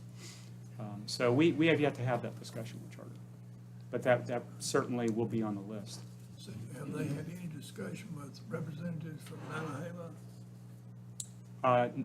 From Nantahala community? Yes. No, not to my knowledge. But they do, I mean, their subsidies will cover the census blocks that they've won do include Nantahala. So they would talk directly with the county as opposed to the community. They would start with the county and with the broadband committees. Thank you for what you do, Jeff. Sure. We Any other appreciate questions? Little T's patience, so it's been a long haul. It's a long haul, and we still have a long way to go. Thank you. Thanks, Jeff. Yeah, I do have a question. Sure. Are we bound to state lines? Like, I feel like Rabun County has a lot of their infrastructure in place, and you talked about coming from Haywood, Jackson, into Macon. Like, I know Duke sells power to Haywood at several different locations. Are we stuck to a state boundary? Well, we're not necessarily stuck to a state boundary. We are. I mean, the GREAT program and some of these other grant programs are specific to the state of North Carolina. Where a larger company like a Charter Communication, if they have infrastructure in Raven County, for example, they could certainly choose to build north from there. It's up to them. It's up to them. But they have separate hoops that they have to jump through. The way the FCC has had these providers compartmentalize everything is by state. So they have to apply on a per state basis. Everything's segregated by state. And so they could certainly, one state, they can combine programs. They can do that internally, but we can't do that necessarily. Thank you. Sure. Other questions? Okay. Thank you. All right, Franklin High School Project Architectural Update. Mr. Paul Moody, welcome, Paul. Paul, Thank you're you. welcome to take that off. Well, I didn't want to. Oh, you're fine. I'm getting over almost pneumonia, so I've been COVID tested multiple times, so I'm safe. With me, Amy, come on up here, and Mike. I'm Paul Boney with LS3P. I'm glad to be here today, and thank you for having us. The Franklin High project is moving forward. We've had a number of meetings on the campus. So really, to break it down into the essentials, kind of the 30,000 foot level, is we're doing a study, and that's the first part of this project. In the study, Amy will go into a little bit with the existing campus, and then a study of a new building on that campus. And then a third part of the project is a new stadium, and that's a separate sort of project that we're moving ahead, and we've been funded through design development on that. And so those are kind of the three things we're looking at. Amy Dowdy with PFA is here, and she and Mike Watson, who's shy for some reason, I don't know why, have been sort of heading up the existing facilities, and I know several of you went out there for one of our meetings. So, Amy, give me the 3-minute version. The view from 10,000 feet. The process we are going through right now is we are evaluating the existing campus on several different parallel tracks. The first one is we are doing an assessment of the physical condition of every single building on that campus. We have a team of architects and engineers that's looking through each of the buildings. We're looking at the structure, the infrastructure, how well it stacks up with modern codes for life safety and energy efficiency and accessibility, those sorts of things. On a parallel track, we are looking at what it takes to provide a modern educational program to 1,200 students on a campus. And we'll be taking that information and looking at how well your buildings can do that and how we would need to fill in the gaps to make that happen. So between those two batches of information, the condition of the buildings and how well they serve the educational program, we are going to be putting together a set of recommendations and options that will be a mixture of renovations, additions, replacement. It depends on all those factors that we gather up. So we're going to be putting together options for that as opposed to what a new building on this campus looks like, so that we can bring them both back to you and you can make informed decisions of which way you want to go. And each of the options, we're going to have all the cost implications of them and the schedule implications. So you can really compare apples to apples and decide which is the way that you'd like to proceed. Thanks, Amy. So that's sort of a broad overview of what we've been doing. We will continue to meet with the committee, the joint committee that has a lot of really smart people on it, and we've enjoyed working with them. The other thing is that we've met with the coach out at Coach Ez out at the high school, and we'll continue to meet with them. So as I said, we've got 3 teams working their sort of parallel tracks. We'll also be scheduling some community meetings to update all of that, and we'll be setting up a website if that's something y'all want us to do. that has a lot of this information on it, because a lot of people can't come to these meetings, and really it'd be interesting for them to know, kind of where we are once y'all approve a direction that we're heading in.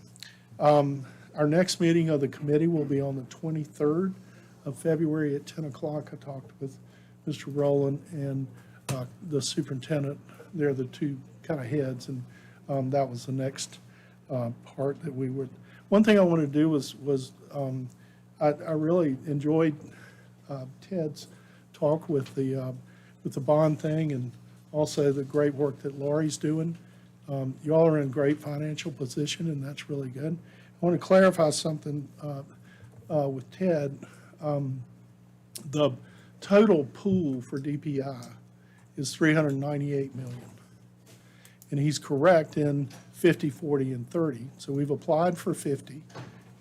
But you can apply for that. There's going to be, the beauty of this program is there'll be that same amount of money next year.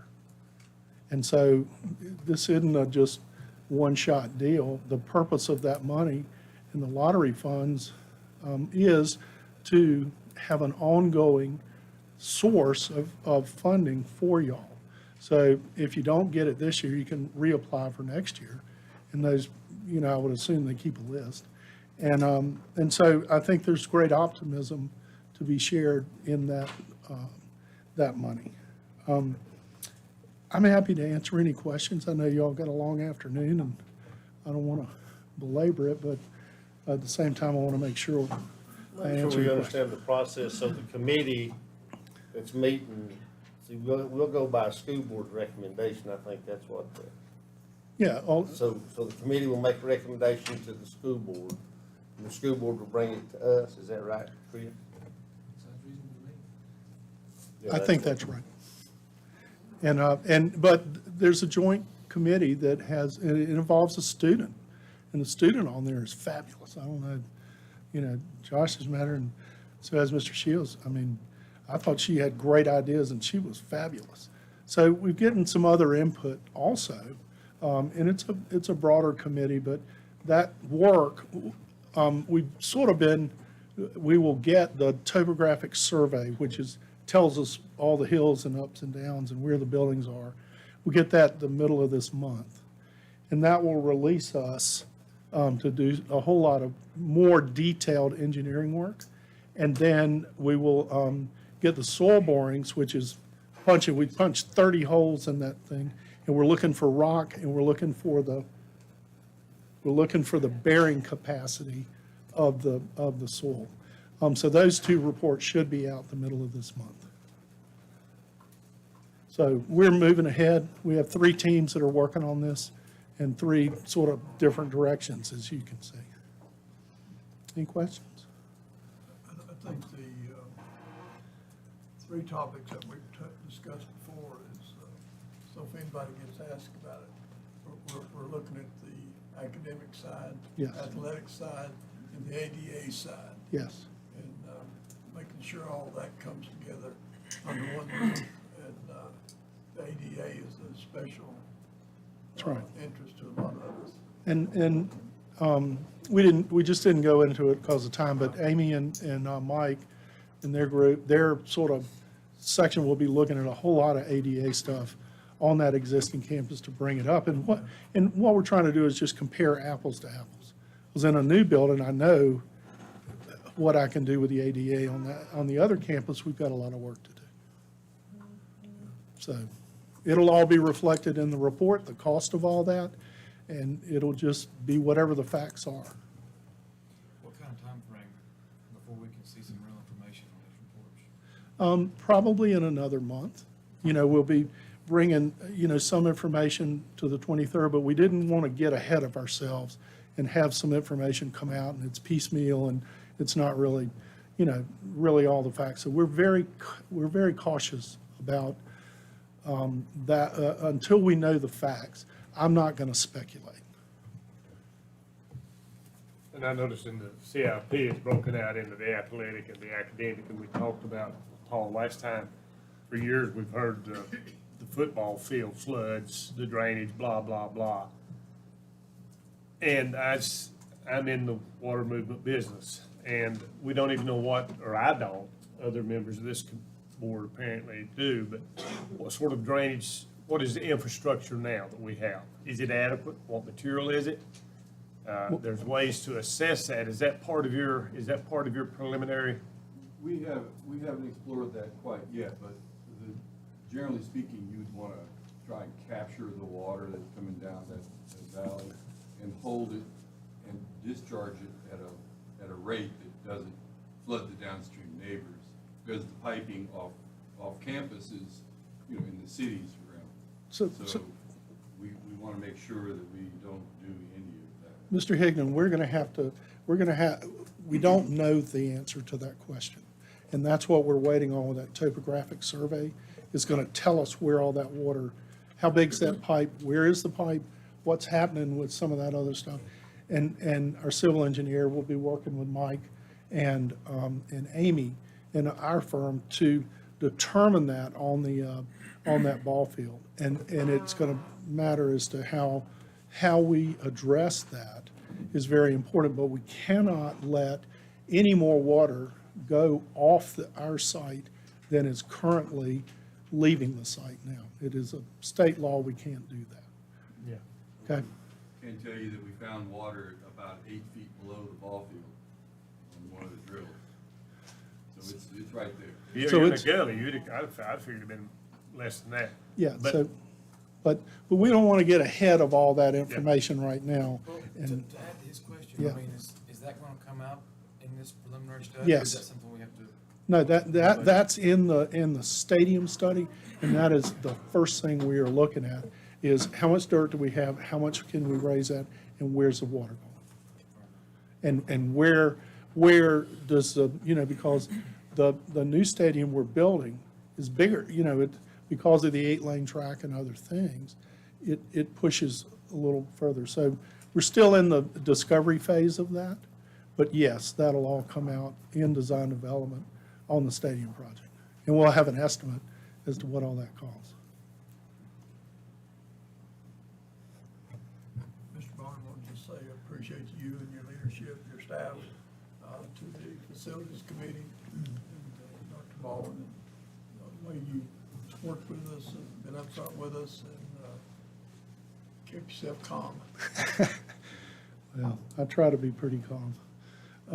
But underneath the water, we're swimming pretty hard. But thank you, and y'all have been great to work with. I mean, I love working with this committee, and we'll tell you the facts, and y'all are very good at, handling the facts. So we just want an open and honest discussion, and this is a great project. I mean, this is a great project. So, thank you. Thank you. Necessary. Yes, sir. Thanks for having us. Paul, thank you. Yeah. Thank you for coming. Thank you, Mike. Amy? All right, fiscal year 23 education budget. Dr. Chris Paul, welcome, Chris. Thank you, gentlemen.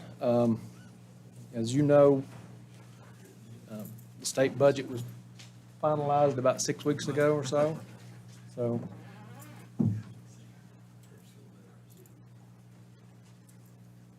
Thank you, Chris. no problem. We're still trying to figure out exactly what our expenditures will be in the current fiscal year's budget as we make plans for the 22-23 fiscal year budget.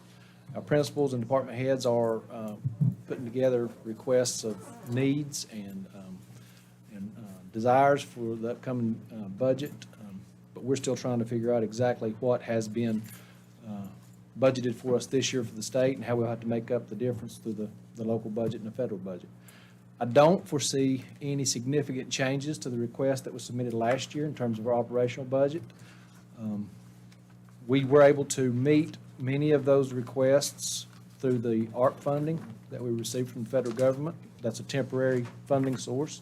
And we've been able to address many of those needs through the ARP funding, such as the music and art positions that we discussed. 7 mental health professionals were hired through the ARP funding, as well as 3 school nurses. So those are temporary positions. That funding will have to be expended by December of 2024. So we anticipate those positions being covered at least through 2024. Now, with the state budget that was passed a few weeks ago, we do have some increases in costs, and I've asked Angie to be here to explain some of that and to answer any questions that you guys might have regarding the operational side of the budget. In terms of the capital requests, I don't foresee any major additions to the budget, with the exception of some renovations and some pre-K space at the Highlands School.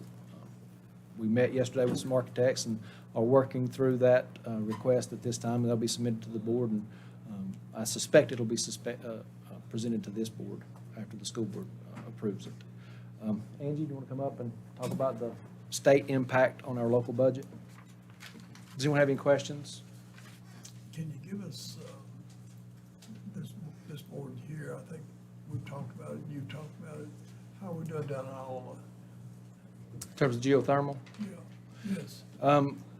We have begun the process of correcting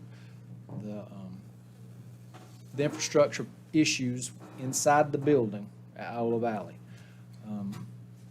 We have contracted with a group to come in and re-weld all of those welds and add additional support where it's sagging in places.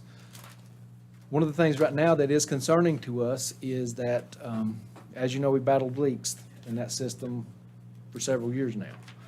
And we've lost 800 gallons of water in that system in the past month, and we don't know where it's going. The issue with that is that it's apparently outside and on the wrong side of that vault, which means it's in the well field, those welds were done by a separate contractor from the welds that were done in the building.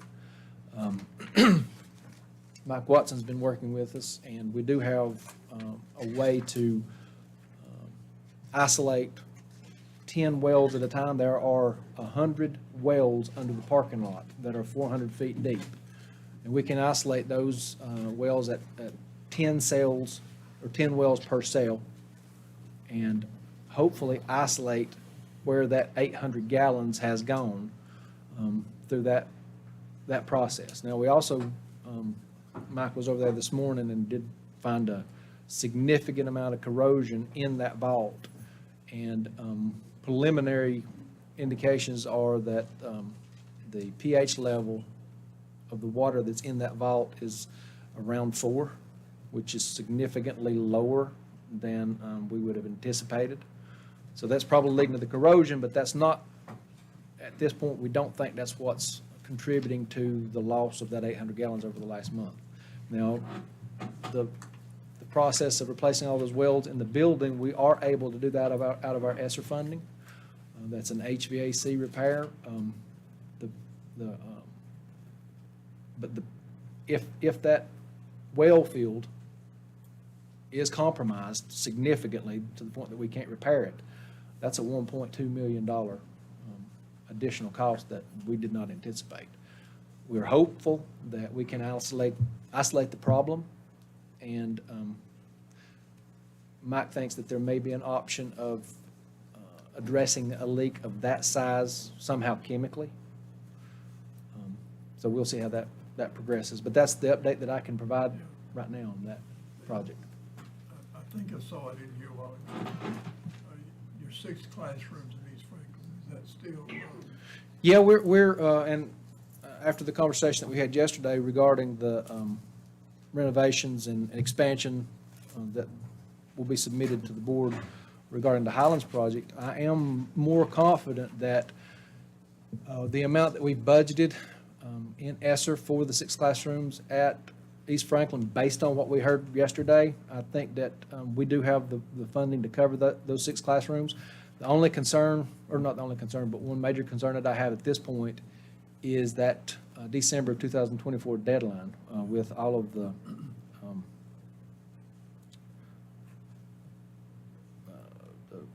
shipping concerns, the material issues that are out there.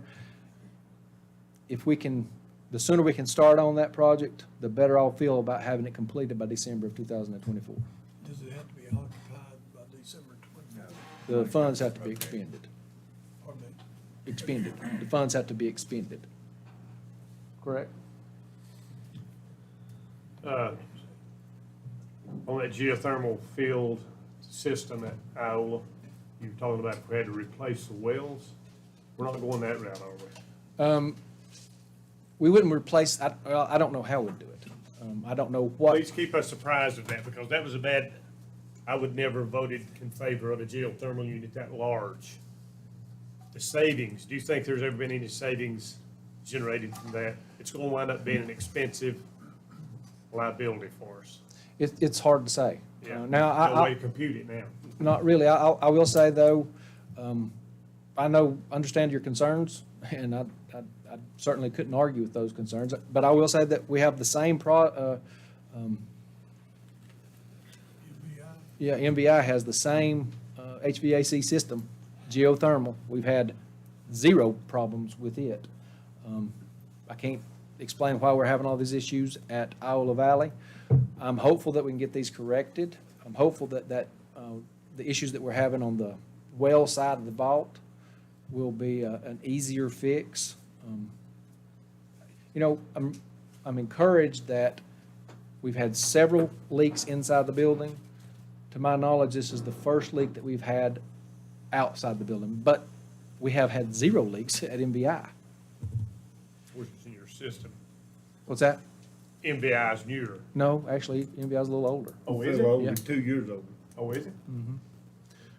There are options that we will be pursuing that we can provide as a comparison in terms of cost to address, if that well field is compromised significantly, then we've had a conversation with Mike Watson about other options. I don't know what the costs are of those. I have a generally good idea of what the cost will be if it's the well field. And that's $1.2 million. And that was 6 months ago. We got a good grant to put the geothermal in, if you remember, for energy saving purposes. Back in At the 2000. Iowa, yes, we got it covered not only the installation of it, but the maintenance of it for a long time. One other question. There's 100 wells there in that parking lot. When you isolate 10 of them, how much space are you taking up? Footage or? Gosh, I don't know. Okay. All I know is that all those 100 wells are in the vicinity of that parking lot. I don't know if they're all covered by pavement or what number of them are covered by pavement, but enough of them are covered by pavement so that it would be an expensive cost if we have to go into all of those wells. But you can still have school though, right? Yeah, we can operate school with 90% of those wells functioning. The big issue or another issue is that right now that's only water in that system. And we need the glycol mixture in there so that it can run more efficiently. But we've had so many leaks, we've not had anything in it but water for the past year or so.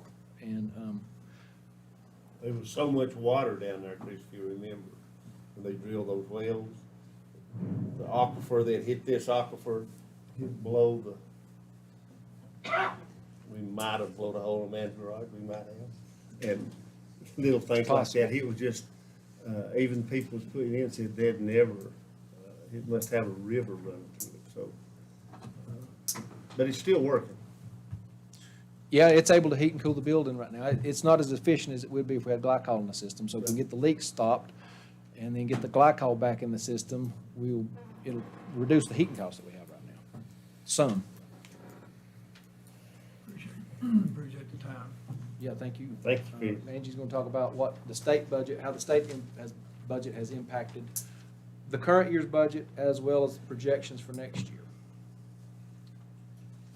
Dr. Baldwin said we are playing catch-up right now because the state budget was passed at the end of November and we got our state allotments. So we actually do not have a Macon County Schools adopted budget for the 21-22 school year right now.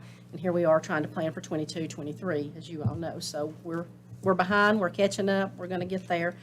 This year, I think, we're in pretty good shape. I don't have any great concerns. They did raise the minimum wage, as you all know, to $13 per hour. We had a few people that we had to bump up and take that into consideration. The concern that we have right now moving forward is next year, starting July 1st, the minimum wage will go to 15. And that's going to affect quite considerably more people in our district because we have, pardon? What will it be? 15. So that's going to be a little bit more considerable change for us, and retirement rate went up again, as you know, to 24.10%, and then health insurance keeps rising, so those costs they keep escalating. So that is one of our concerns moving forward into the 22-23 school year. Did the COVID money have any effect either way on your budget? We do, and that's what's helping us right now with offsetting those costs. So, but like Dr. Baldwin said, at the end of, there's two main pots still left, the ESSER 2 and the ESSER 3, and by the end of 2024, so you're going to run into a problem because when these increases go into $15 an hour, that's not going away. The health increase is not going away, and the retirement matching increase is not going away, so.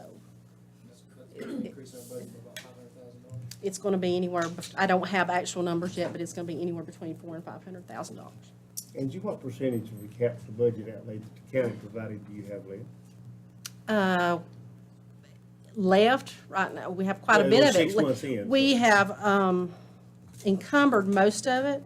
A lot of those items that have been ordered, particularly the technology items, have not arrived because they're sitting somewhere and we can't get them. So those invoices have not been paid, but as of right now, I would say probably, I'd say 70% of it is not spent at this point in time. Still. Yeah. I mean, but you And have- I'm guessing some on of that's that. Lori probably encumbered, knows though. that You better get than the I bill. do. Oh, yes, it's encumbered. We just don't have, the supplies are not getting here and the materials. And our one project that we've got going on, which is our boiler project for the central office campus and the maintenance in the bus garage, changing over to natural gas, we've got the materials, but they can't get there to do the job. So things are just held up. I understand. So if you have any questions for me, I'm happy to answer them. Thank you for what you do. Thank you. Thank you. Sure. Thanks. Won't keep us rolling along. Thanks, Angie. Can you take a 2-minute break? IT needs to do something about your computers. They've asked me to Sure. do that. I'm done. All right, we'll stand in recess for 5 minutes.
percentage than a joke.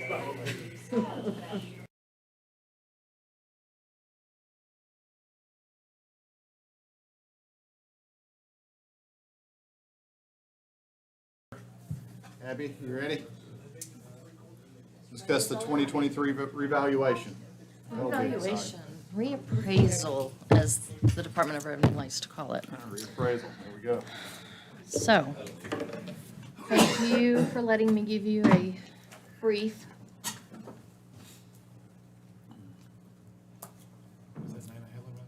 That is. And the Old Chunky Lodge. So, this afternoon, I want to just take a few minutes to give you a brief update on our 2023 reappraisal. You heard earlier that we have given a number of 10 billion of what it's going to, and I'm going to start off right from the beginning, and oops. Well.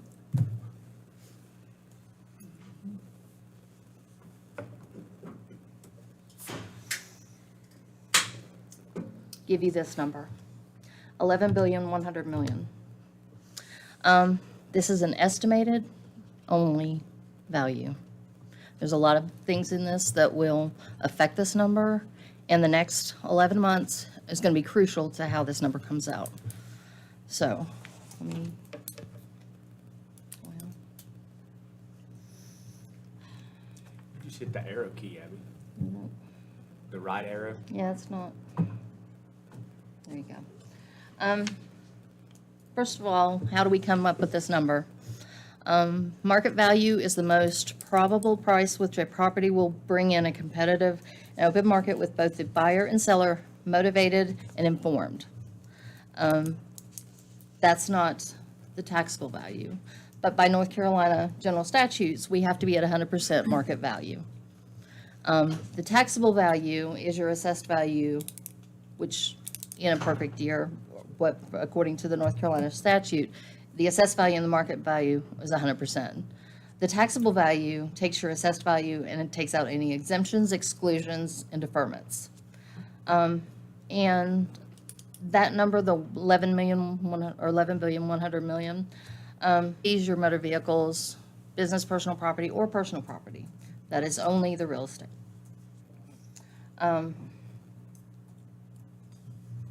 What's going to affect this number and what we're going to be looking at in the next 11 months, number one is sales. That's how we come up with that number. That's the biggest part of what we look at. Many things affect your sales, the supply and demand, the stability of your local economy, your building costs, interest rates.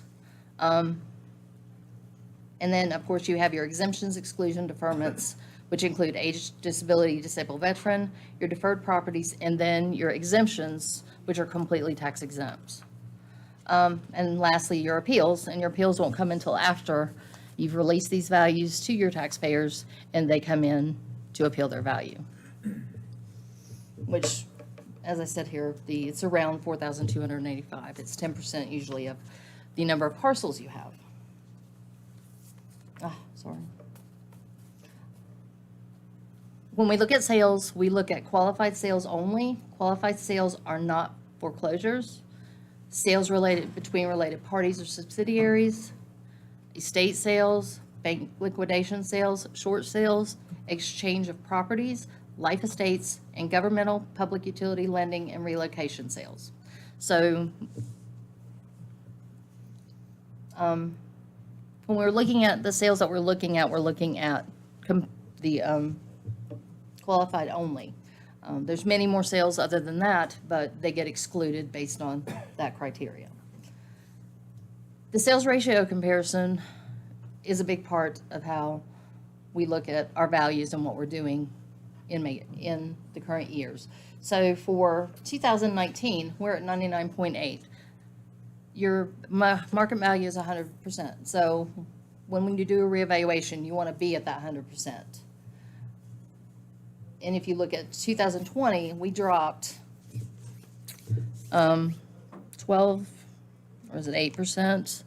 And then we dropped this past year, to 78.5. That means we're 21.5% below 100, the market value. is selling for 78% of, I'm sorry, it says that 78% of the sale. Mhm. Is that what you're saying? Mhm. So sales are rising, our value stays the same over the reevaluation period unless you do something physical to the property. We can't change values every year based on any economic, only if they do physically something different. So right now, sales are 21.5% more than what we have assessed them at based on the 2019 valuation, the reassessment we did then. In the Department of Revenue, we have to report to them every year because that's an indicator that you need to do a reevaluation, and it goes into your public utilities and how they actually tax those. Because the Department of Revenue does the valuations for the public utilities and gives us those values. And the sales ratio plays a part in that in years 1 and 4, or 1 and 3. So that's another indication that we are way below what market is right now. I've done the totals by township as it stands with the 11.1 billion. An overall increase is 39.98, but each district or township is going to have a different percentage. Our highest increase at the moment is in Burningtown, and the lowest is in the town of Franklin. It's 24.92%. I'm going to show you, that gives you kind of a bar graph to show you how much more than it was the last reevaluation and the increases in each district, in each township. And those with percentages. So you have Burningtown at the most, you have Franklin City at the least. Smithbridge is right there with Burningtown. Highlands is not as much as some others, and normally they have a bigger increase. Here's the sales by year, 2019. And these are qualified sales, not total sales. These are the ones that we can use to value property with. So for 2019, it was $1,397. We've increased in 2020 to $1,794, and now we've increased again to $1,857. That was how many qualified sales we could use in the year 2021. Now, for the next year, sales are going to be crucial because that's how we come up with the value, and it has to be as close to possible as to January 1st to use true market value indicator. So we will closely be looking at those. For the first month of 22, we have 88 qualified sales. I've done the sales by township, the highest and lowest, from 20 to 21.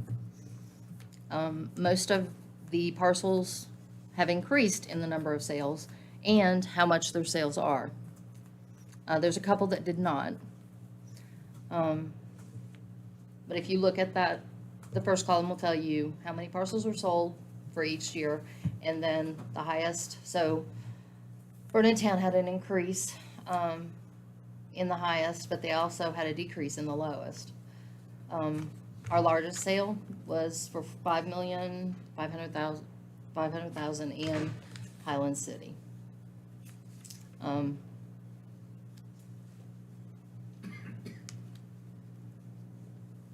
Our plats, we've increased the number of plats per year has increased. I had it written down. Yep, 22%. No, that was the sales ratio. And from 536 to 667. And then the deeds have increased from 3,030 to 4,192. So out of those deeds, we can't use all those deeds, but that's what's coming in.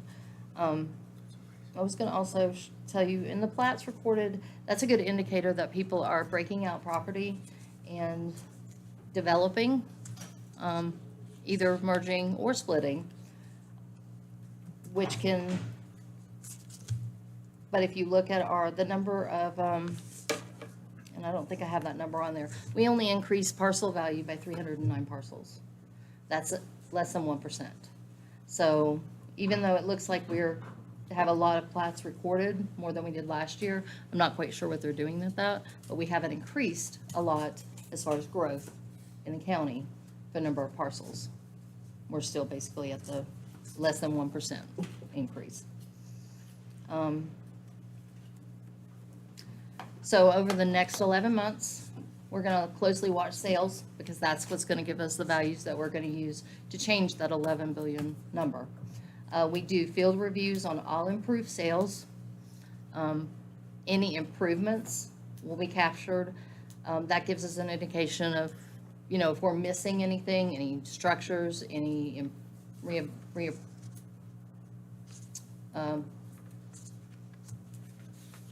improvements that anybody has done and not reported to us.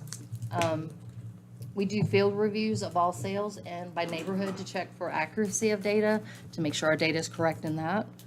We do office reviews of all neighborhoods because there's 43,000 parcels and we can't, even over the 4 years, we can't visit every single one of them. So we do a lot of the reviews in-house by neighborhood because that's how we do our mass appraisal. We do it by neighborhoods. We will be developing the schedule of values, and then we will be applying the schedule of values. And in August, we'll come before you and tell you what those are. It has to have a public comment and be approved to be passed. And then it will be implemented in January. A letter will be sent out to all taxpayers and let them know what their new value is, and then they will come and appeal to us. So that number will change even after January 1st based on the number of appeals we have and what those changes happen at that time. Everybody knows Kevin. Kevin Ford is our coordinator for reevaluation, our independent contractor and he's been doing this for, we've decided 7 reevaluations for Macon County. He's been doing this for over 30 years. So when I give you that number, I'm very confident in his ability to come up with that number. Because when I told Derek the 10 million, or 10 billion, sorry, that number just scares me. I was a little hesitant to give you the 11.1 billion, but I've been doing this for 17 years and Kevin has always been spot on with most everything that we've done. So in giving you the 11.1 billion, not on ours, but on everything in the market that's going to happen over the next 11 months, that's where it's going to go, is that's how it's going to change. So any questions? Thank you, Abby. Any No questions? The only real question I have, on the GIS viewer, when are you guys gonna take a new picture for the upgrade for like improvements? On the You- viewer? Well, on the county map, Mhm. click on GIS, Mhm. in that picture, like it's 19. So does that not correspond with assessed value? When you guys are sitting in your office looking at properties and the new additions or Oh, the new homes? so those are state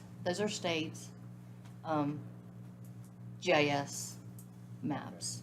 We have actually, that's what we did last year. You approved the pictometry. Like it's that, so that's what I'm asking, but we can't access that from the public side, right? You cannot.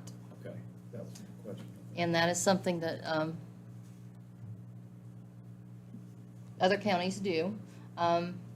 Some people have not wanted that to happen.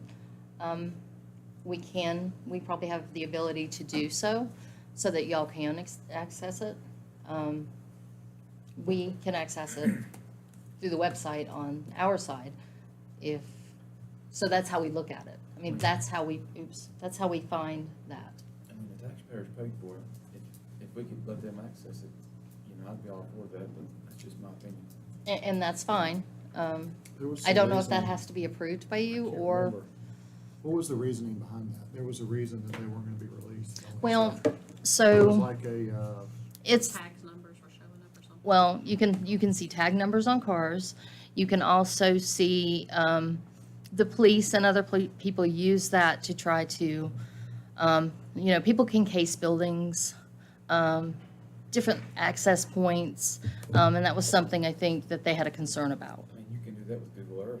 I know you can, but, I'm just I asking, mean, I just- I'm it's valuable fine with knowledge. that. I have no, anything against it. Anything, we do have some public service people that have asked to be redacted from that, so all of their information would not show, but you could still, if you know how to access that, you can look at that. So what's the difference between our 2019 aerial photography and the most recent? Why is 2019 available? I'm just curious. Because 2019, the state does that. The state actually flies that. Okay. I know at some point we paid pictometry to fly for us before this most recent one. I don't remember what year. That was 17. Okay. Mhm. But then the state usually does it every 4 years. I guess 17, was there not the concern then of tag numbers and other information? We didn't have pictometry on, pictometry doesn't show up anywhere. You can't access it. And see, and with pictometry, you can take different angles. You know, you don't have just a straight down view. With pictometry, you can see angles, so you can look around buildings, you can see access points, you can look at cars. The state view is a straight down view, so that you can't really, and it's not the quality of what we have for pictometry. It's not as clear. So. All right, thank you. Okay. Mr. Manager, your turn.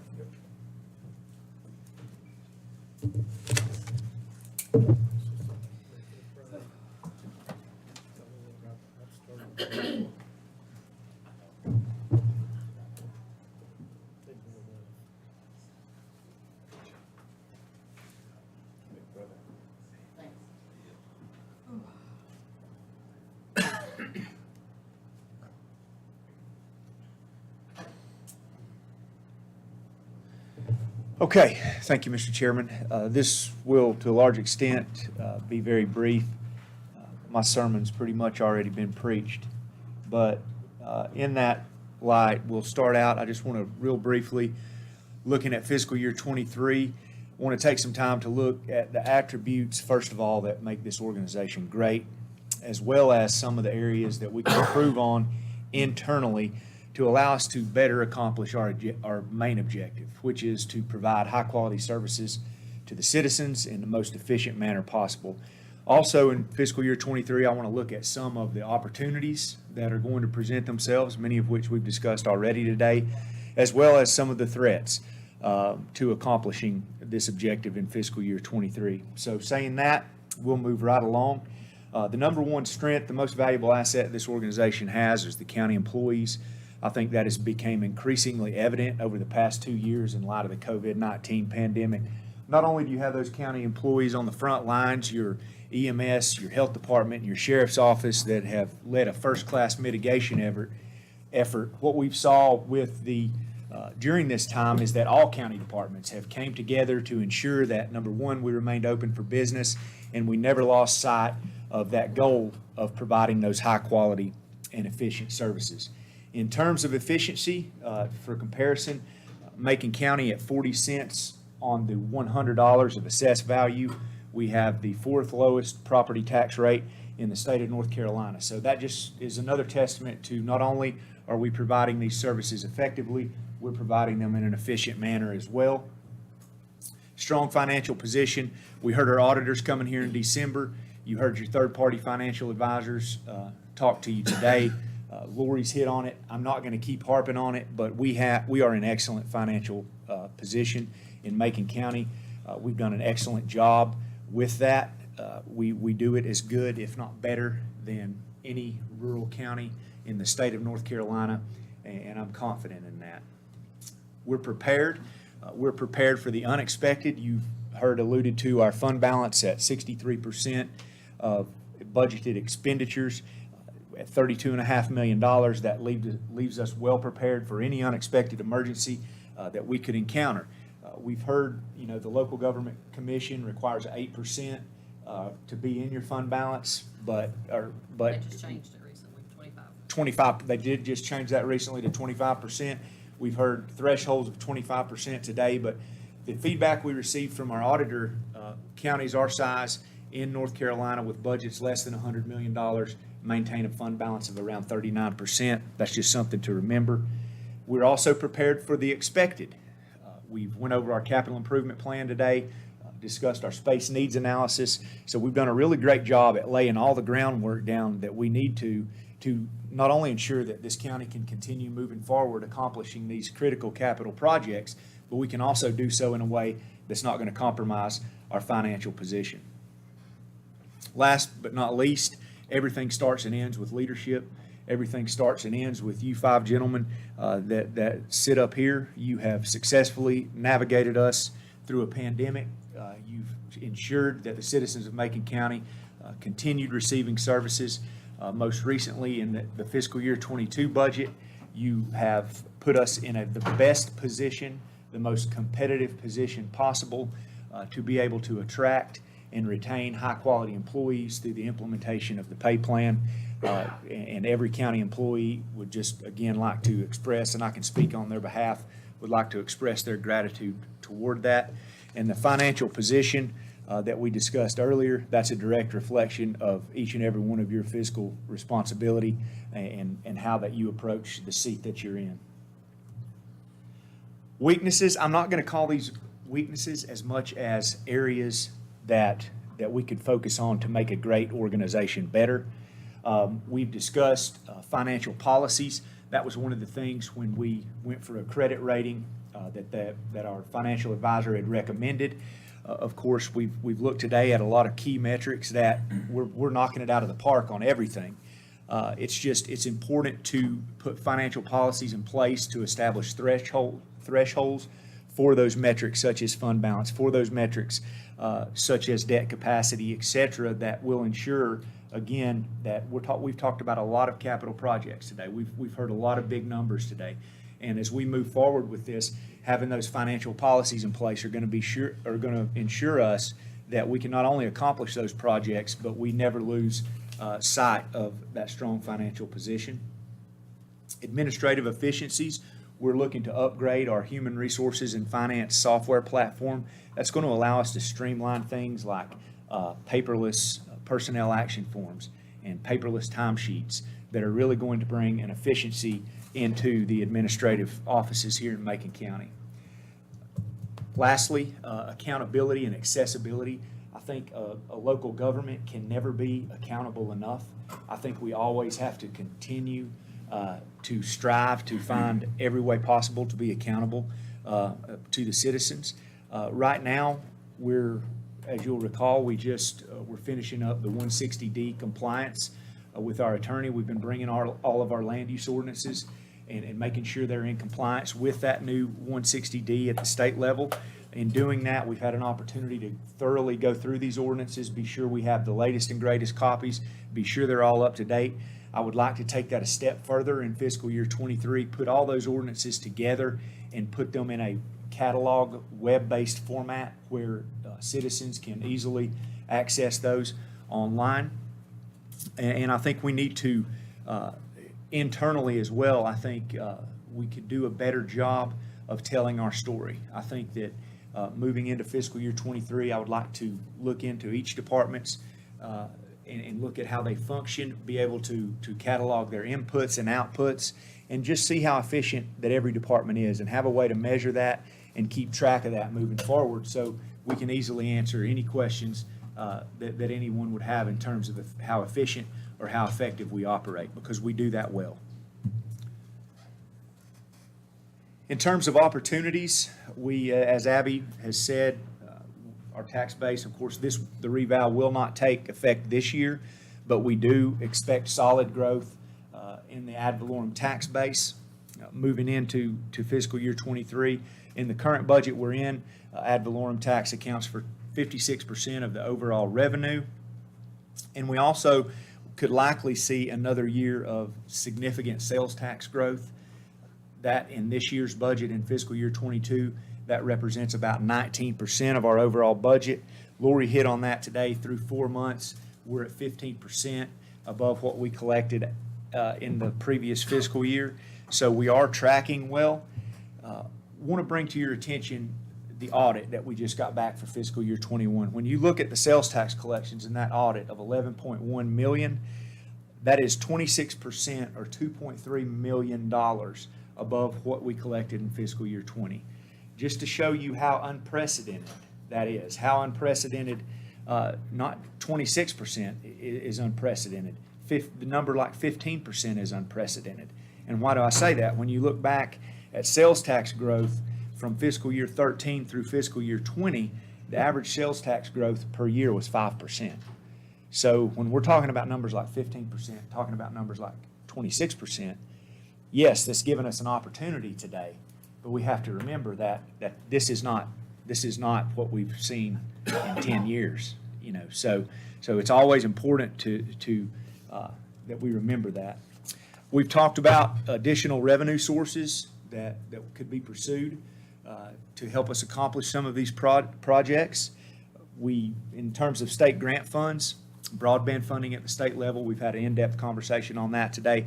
Won't go back over that. Macon County has also received a $250,000 grant from the Office of State Budget Management. Senator Corbin worked especially hard to get us that grant funding for greenway improvements. We're currently working right now with the Office of State Budget Management, filling out the paperwork we need to get that grant. The Needs-Based Public School Capital Fund, that application was submitted on January 21st, 2022. We probably, at our February 8th meeting, Mike, need to ratify that action, that submittal. And we've discussed that here today as well. The Article 46 quarter-cent sales tax, the board's discussed on numerous occasions how we would go about doing that, should the board decide to go about doing that. If we want to pursue this, we will need to first adopt a resolution that specifies we're going to call a special election. We'll need to deliver that resolution to the Board of Elections. The Board of Elections will then, we have to set a date in that resolution that we want the special election held. It can be held at the general election, or since it's an even year, it can also be held in the primary. Once it is decided when the election will be held, the Board of Elections will be responsible for publishing the notice. It must be published at least 45 days prior to the special election. If the majority of voters vote to levy the tax, the County Board of Commissioners may by resolution after 10 days of public notice levy the tax. If this was voted in, say you held it in November, it was voted in, then you would begin collecting on that in April of '22. And it is anticipated to generate approximately $1.7 million in additional revenue a year. This is a map that shows the counties across North Carolina that currently, the counties in blue are the counties that are currently levying the quarter-cent sales tax. There are 46 of them in North Carolina. Excuse me, 44. But anyway, we had discussed that, and I just wanted to give you all an update on that. We have an opportunity to continue strengthening our partnerships with Southwestern Community College. I received an email from Dr. Thomas on January 10th that the 3-1 application that was approved by this board in November has since went to the state systems office and been approved. A contract is now being issued by the state construction office for a designer, and as quick as they get that back, the burn building portion of the project will get underway. Total estimated cost for the burn building phase of the project is $2.1 million, with $1.4 million coming from NC Connect bond funding. We'll also have an opportunity to improve our partnership with the school system. Right now, design is underway for the construction of an 80-foot by 120-foot locker room facility at the Macon Middle School complex, which is nearing completion. That renovation project is.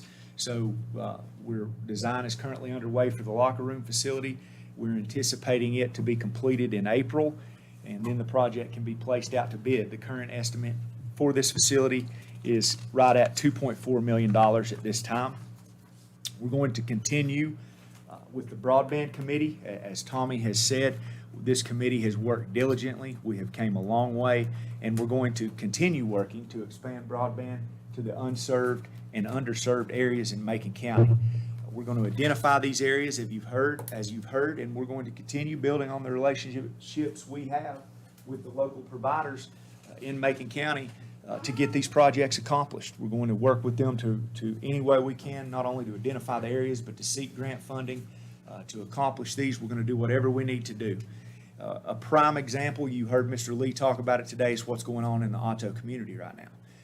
That's what happens.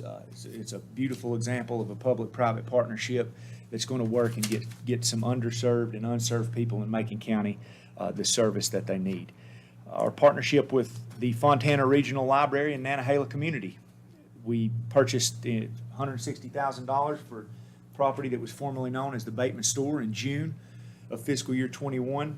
$350,000 has been identified in the capital improvement plan for next year to go toward renovating this facility. So the citizens in Nantahala community will then have a newly renovated library as well as community center. And yes, it will have public Wi-Fi. Lastly, the threats, as we've discussed here today, as each of you gentlemen see in your business, we have rising costs that are on the horizon. Gasoline's up 13% from 20 to 21. Oil at our garage has went from $6 to $10 a gallon. Trash can liners, 110% increase. Disinfectant and cleaner is up anywhere from 17% to 60%. Paper towels are up 24%. Your Freon, 35%. HVAC parts, 30%. You can go on down the line. And you know, that is if, these are increases if you can find them. We're having supply chain issues as well. Certain materials and parts, the majority of anything we order is delayed 4 to 16 weeks. None of the vehicles that were funded in the fiscal year 22 budget, we've not received any of them. We don't know when we're going to receive any of them. Nobody can tell us when we receive any of them. So we have a $188,000 ambulance, 2020 ambulance that is parked at the garage right now because you cannot find a brake caliper for it anywhere in the United States of America. That's through Chevrolet, through GM, through eBay. Chris told me the other day he looked everywhere. Cannot get one. So we're facing problems like this, and this, along with the economic uncertainty that goes along with this pandemic that seems to be ever looming, and just like sales tax is unprecedented, is rising at an unprecedented rate right now, and it's great. I mean, you can see here from 2019 to 2021, there's been a 33% increase in our sales tax revenue. But not too many years ago, if you go back and you look at the 2-year period between 2008 and 2010, you've seen a 2-year period where sales tax went really bad, exactly the other way by 30%. So that's just to illustrate how fast things can change and what the economic uncertainty will bring. I don't know. I don't know that anybody does. Lastly, the recruitment and retention. We hit a home run. We need to be ever mindful and always stay focused on maintaining this going forward. Josh and I were talking today, and it's reading something where that you get an increase in the cost of living, it almost negates it. But we did something really good. We need to be mindful. We need to always, and we'll always keep an eye on what other counties are doing. I know Jackson County is implementing their pay study this year. Other counties are doing the premium pay. But we always need to keep an eye on this and remember the asset that these employees are to this organization, which you gentlemen, I'm preaching to the choir. But with that being said, we've got a very strong organization. We've got some areas that we can make it better, that we're going to look towards accomplishing in fiscal year 23. We're going to have opportunities to do it, but there's also some obstacles out there that we always need to keep on the radar. So with that being said, that's all I've got. And this is you gentlemen's meeting. It's the time that you set the priorities for for the coming fiscal year, some things you like, that you would like to see and come out of this budget, and taking those marching orders, we'll go back and make it happen. So, without any questions, I'll. Thank you, Derek. Great job as always. Yes. Very proud of your team today and all the presentations. I've learned a lot, as I always do, when we sit through these. And gets my mind twirling with ideas. As the manager just said, I think it's a good time for us as commissioners to go through and lay out any priorities or ideas that we would like to address this year. Of course, we can do it at any time, but when we're discussing budget, it's especially helpful to our county team to highlight any highs that we want to see them take care of as we move into this year or up for discussion with this board. So with that being said, I'll open the floor up for whoever would like to address. If nobody wants to, I'll be happy to lead off as I've done for the past several years. Go ahead and lead off. All right.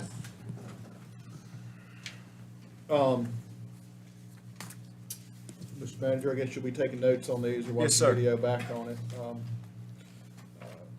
My number one, I've got several. This is not in priority by any means. I'm just going to lay them out. Number one, Dr. Baldwin mentioned in his presentation today about pre-K in Highlands and the need for that. It's been trying to be politically correct with this because my wife's a preschool teacher in Highlands. I feel like it's been kind of put on the back burner in Highlands. There's currently 5 public pre-K programs that the school offers in the Franklin area. There's not one in Highlands. Not much has been done about that.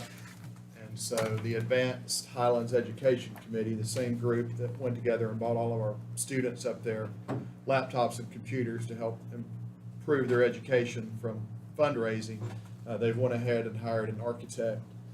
I can't remember who it was, but I listened to their presentation yesterday to start investigating the needs for the Highlands community, and they're well underway of how to do that at the Highlands School and how that process can be offered. So I know there's going to be some funding that's going to be coming up pretty soon with that of how we handle pre-K in Highlands. I think I asked my wife this morning before I left how many students were on her waiting list for her pre-K program, and this is her last year teaching. She is retiring. She said 40. There is another one, the Highlands Community Child Development Center, HCCDC. I touched base with them, and they currently have about 50. I'm sure some of those students overlap on their waiting list, but it shows the obvious need that that's going to be for the Highlands community. As y'all can imagine, all in the working industry, and we all have employees that have kids as well as friends. So I will be pushing for that. I will be digging my nose into that and how to make that happen. So currently, that my understanding is that the architects will be presenting an AHAC, Advanced Highlands Education Committee, will be presented to the Board of Education, and then once their approval, it'll be coming to us. Number two, I'm going to ask each of you gentlemen individually. Commissioner Shields, are you see any reason we're not going to be moving forward with some type of major improvements or a completely new Franklin High School? I think it's, no, because my mind says we got to explore this concept of what Sure. we're trying to do. And that's, we'll never know the answer if we don't explore it. Sure, but do you not see us moving forward? My vote would be to Move forward. Commissioner Young? Yeah, I mean, I'll have to say that I'd like to see the comparisons on the current school and get back more information, but We're going to be I'd moving love to see, forward. I'd love to see something happen in high school, yes. For improvements, but I like the approach you're taking. I'm not for giving a architect from some other county $50 to $100 million to design us a new building. Sure. I But think you're, I'm for improving the taxpayers' assets related to education. sure. So I think what I'm hearing tonight, I know Commissioner Bill from my conversations with him, is that all of us are in consensus, however that might happen, that we're gonna be moving forward with either some improvements to the Franklin High, improvements one way or the other, let me say, whether it's a new high school or whether we improve what we have, but, so we gotta figure out how we're gonna pay for that. Question's not whether or not we're gonna do it, we've all decided we're gonna do it, so how do you pay for it? So my thought on it is that we need to investigate this Article 46 and consider a 1/4 cent sales tax increase to help fund the school.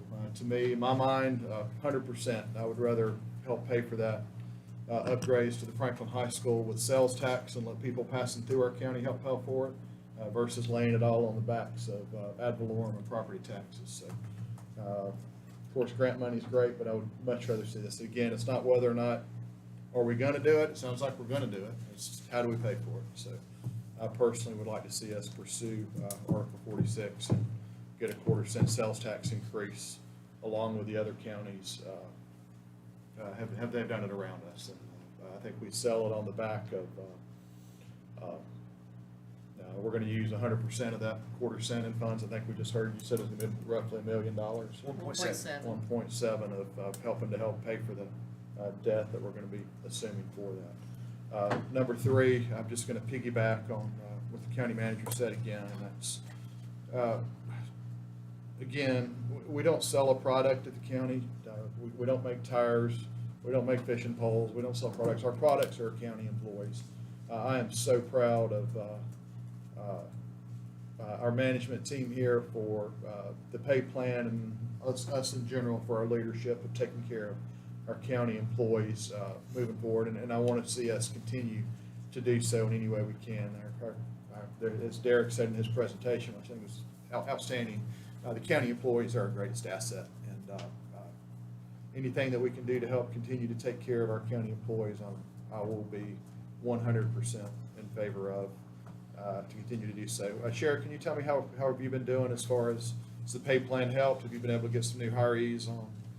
Yeah, for the first time in 3 years, our patrol is fully staffed. Of course, we have a couple that are out due to injury and surgeries, but as soon as they are healed and back to work, we'll be full staff there. We still have some openings in the jail, detective's position. But overall, it's been a tremendous. Overall, it's been an absolute lesson to all of us, personally and as an agency. And it's nice to be receiving some applicants now that are interested in coming here. Good. And coming back. We've had some that have left our state, and now they're looking to come back. Sometimes the grass isn't always greener, is it? Problem now is can't find a place to rent. But yes, thank you. Okay. So, Mr. Manager, I guess what I'm saying from my standpoint, I'm only one vote up here. I'd like to see you continue to do whatever you can to help to take care of our greatest asset here. So those are my 3 priorities, just to recoup the AHEC and the pre-K situation in Highlands, which is going to be coming up to us pretty quickly. 1/4 cent sales tax. Again, figuring out how we're going to financially handle some major improvements or complete overhaul of Franklin High School. And then 3, continuing to whatever we can do to help maintain. And a lot of that's up to you as your leadership as the county manager of what we need to be doing to help take care of our team. So, anybody next? I'd like to make sure we keep focus on the broadband. Okay. How to move it into our communities. And I think we're on the right track. Again, you mentioned school capital funding. I think that's a priority. The mental health, I look at this, there's 3 areas that, from a budget standpoint, from a voting standpoint, that I want to stand firm in. And I got SHE. It's the safety part of it, of this county, which it goes from law enforcement, it goes to Warren Cage. It's a safety piece that we've got to stay focused on. Then the H on that is your health. Is the mental health, age health, those type of things. And the E on that would be education. Okay. Sounds good. I Commissioner guess, Young? I wanna do a better job of maintaining our current assets. I'd like to have, and I could help with this, and I'm happy to, make the inspections department do an evaluation on every county-owned property, maybe to kind of help prevent some neglect, be a little more proactive than just the simple gutters and mold, just maintenance.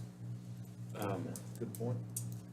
I guess to second that, you know, I'd like to make our county a little more interactive. We have a lot of assets, parks, gazebos, and the Cowee School, for instance, and a lot of people don't know how to reserve or use, or I'd like to make it a little more user-friendly, where anybody in the public can go to our county website, or maybe we create a more of a Parks and Rec page that you can book a room in the community building, or you can book Cowee School. It's the taxpayers' assets, and I'd like for them to be able to easily use. And really, I mean, I'm happy to see some progress with some of the schools. Just to touch base on what Derek talked about with the middle school, I don't think people realize how important that is. The high school wrestling team is still practicing at the fairgrounds, and they're walking through. I mean, it's the fairgrounds. They're walking through potential feces to get onto a mat. They're having a hard time with ringworm, and I mean, it's tough. So, you know, I'm glad to see some progress. All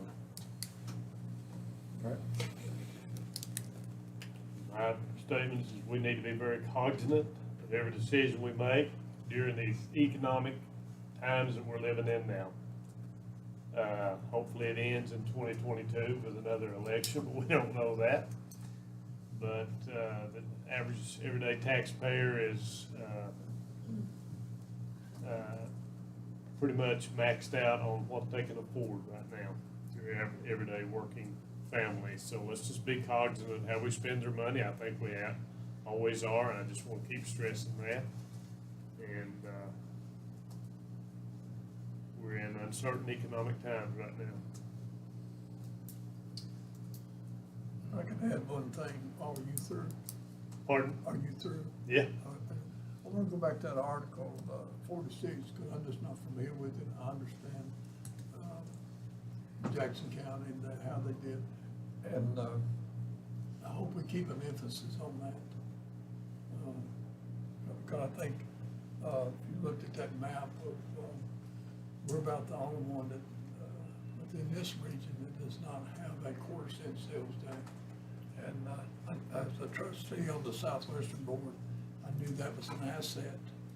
When it happened in Jackson County, it was an asset for Macon County. We got money from it. So I hope we can keep that in the focus, because my understanding is you have to put that plan in place 6 months before the November election, but I heard a while ago that you can do it during the primary, and I'd have to hear the pro and con of that. Sure.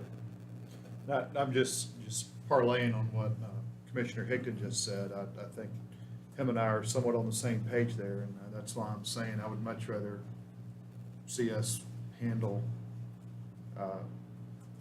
a major capital improvement with a sales tax increase, quarter-cent sales tax increase versus raising property taxes. If we do get lucky and can get this grant, that quarter-cent just might handle the rest of it, and we won't have to touch property taxes at all. And then when we have revaluation, I know we'll stay basically revenue neutral, but the rate might come down, and then you might go from number 5 to number 1, Derek. I like number 1.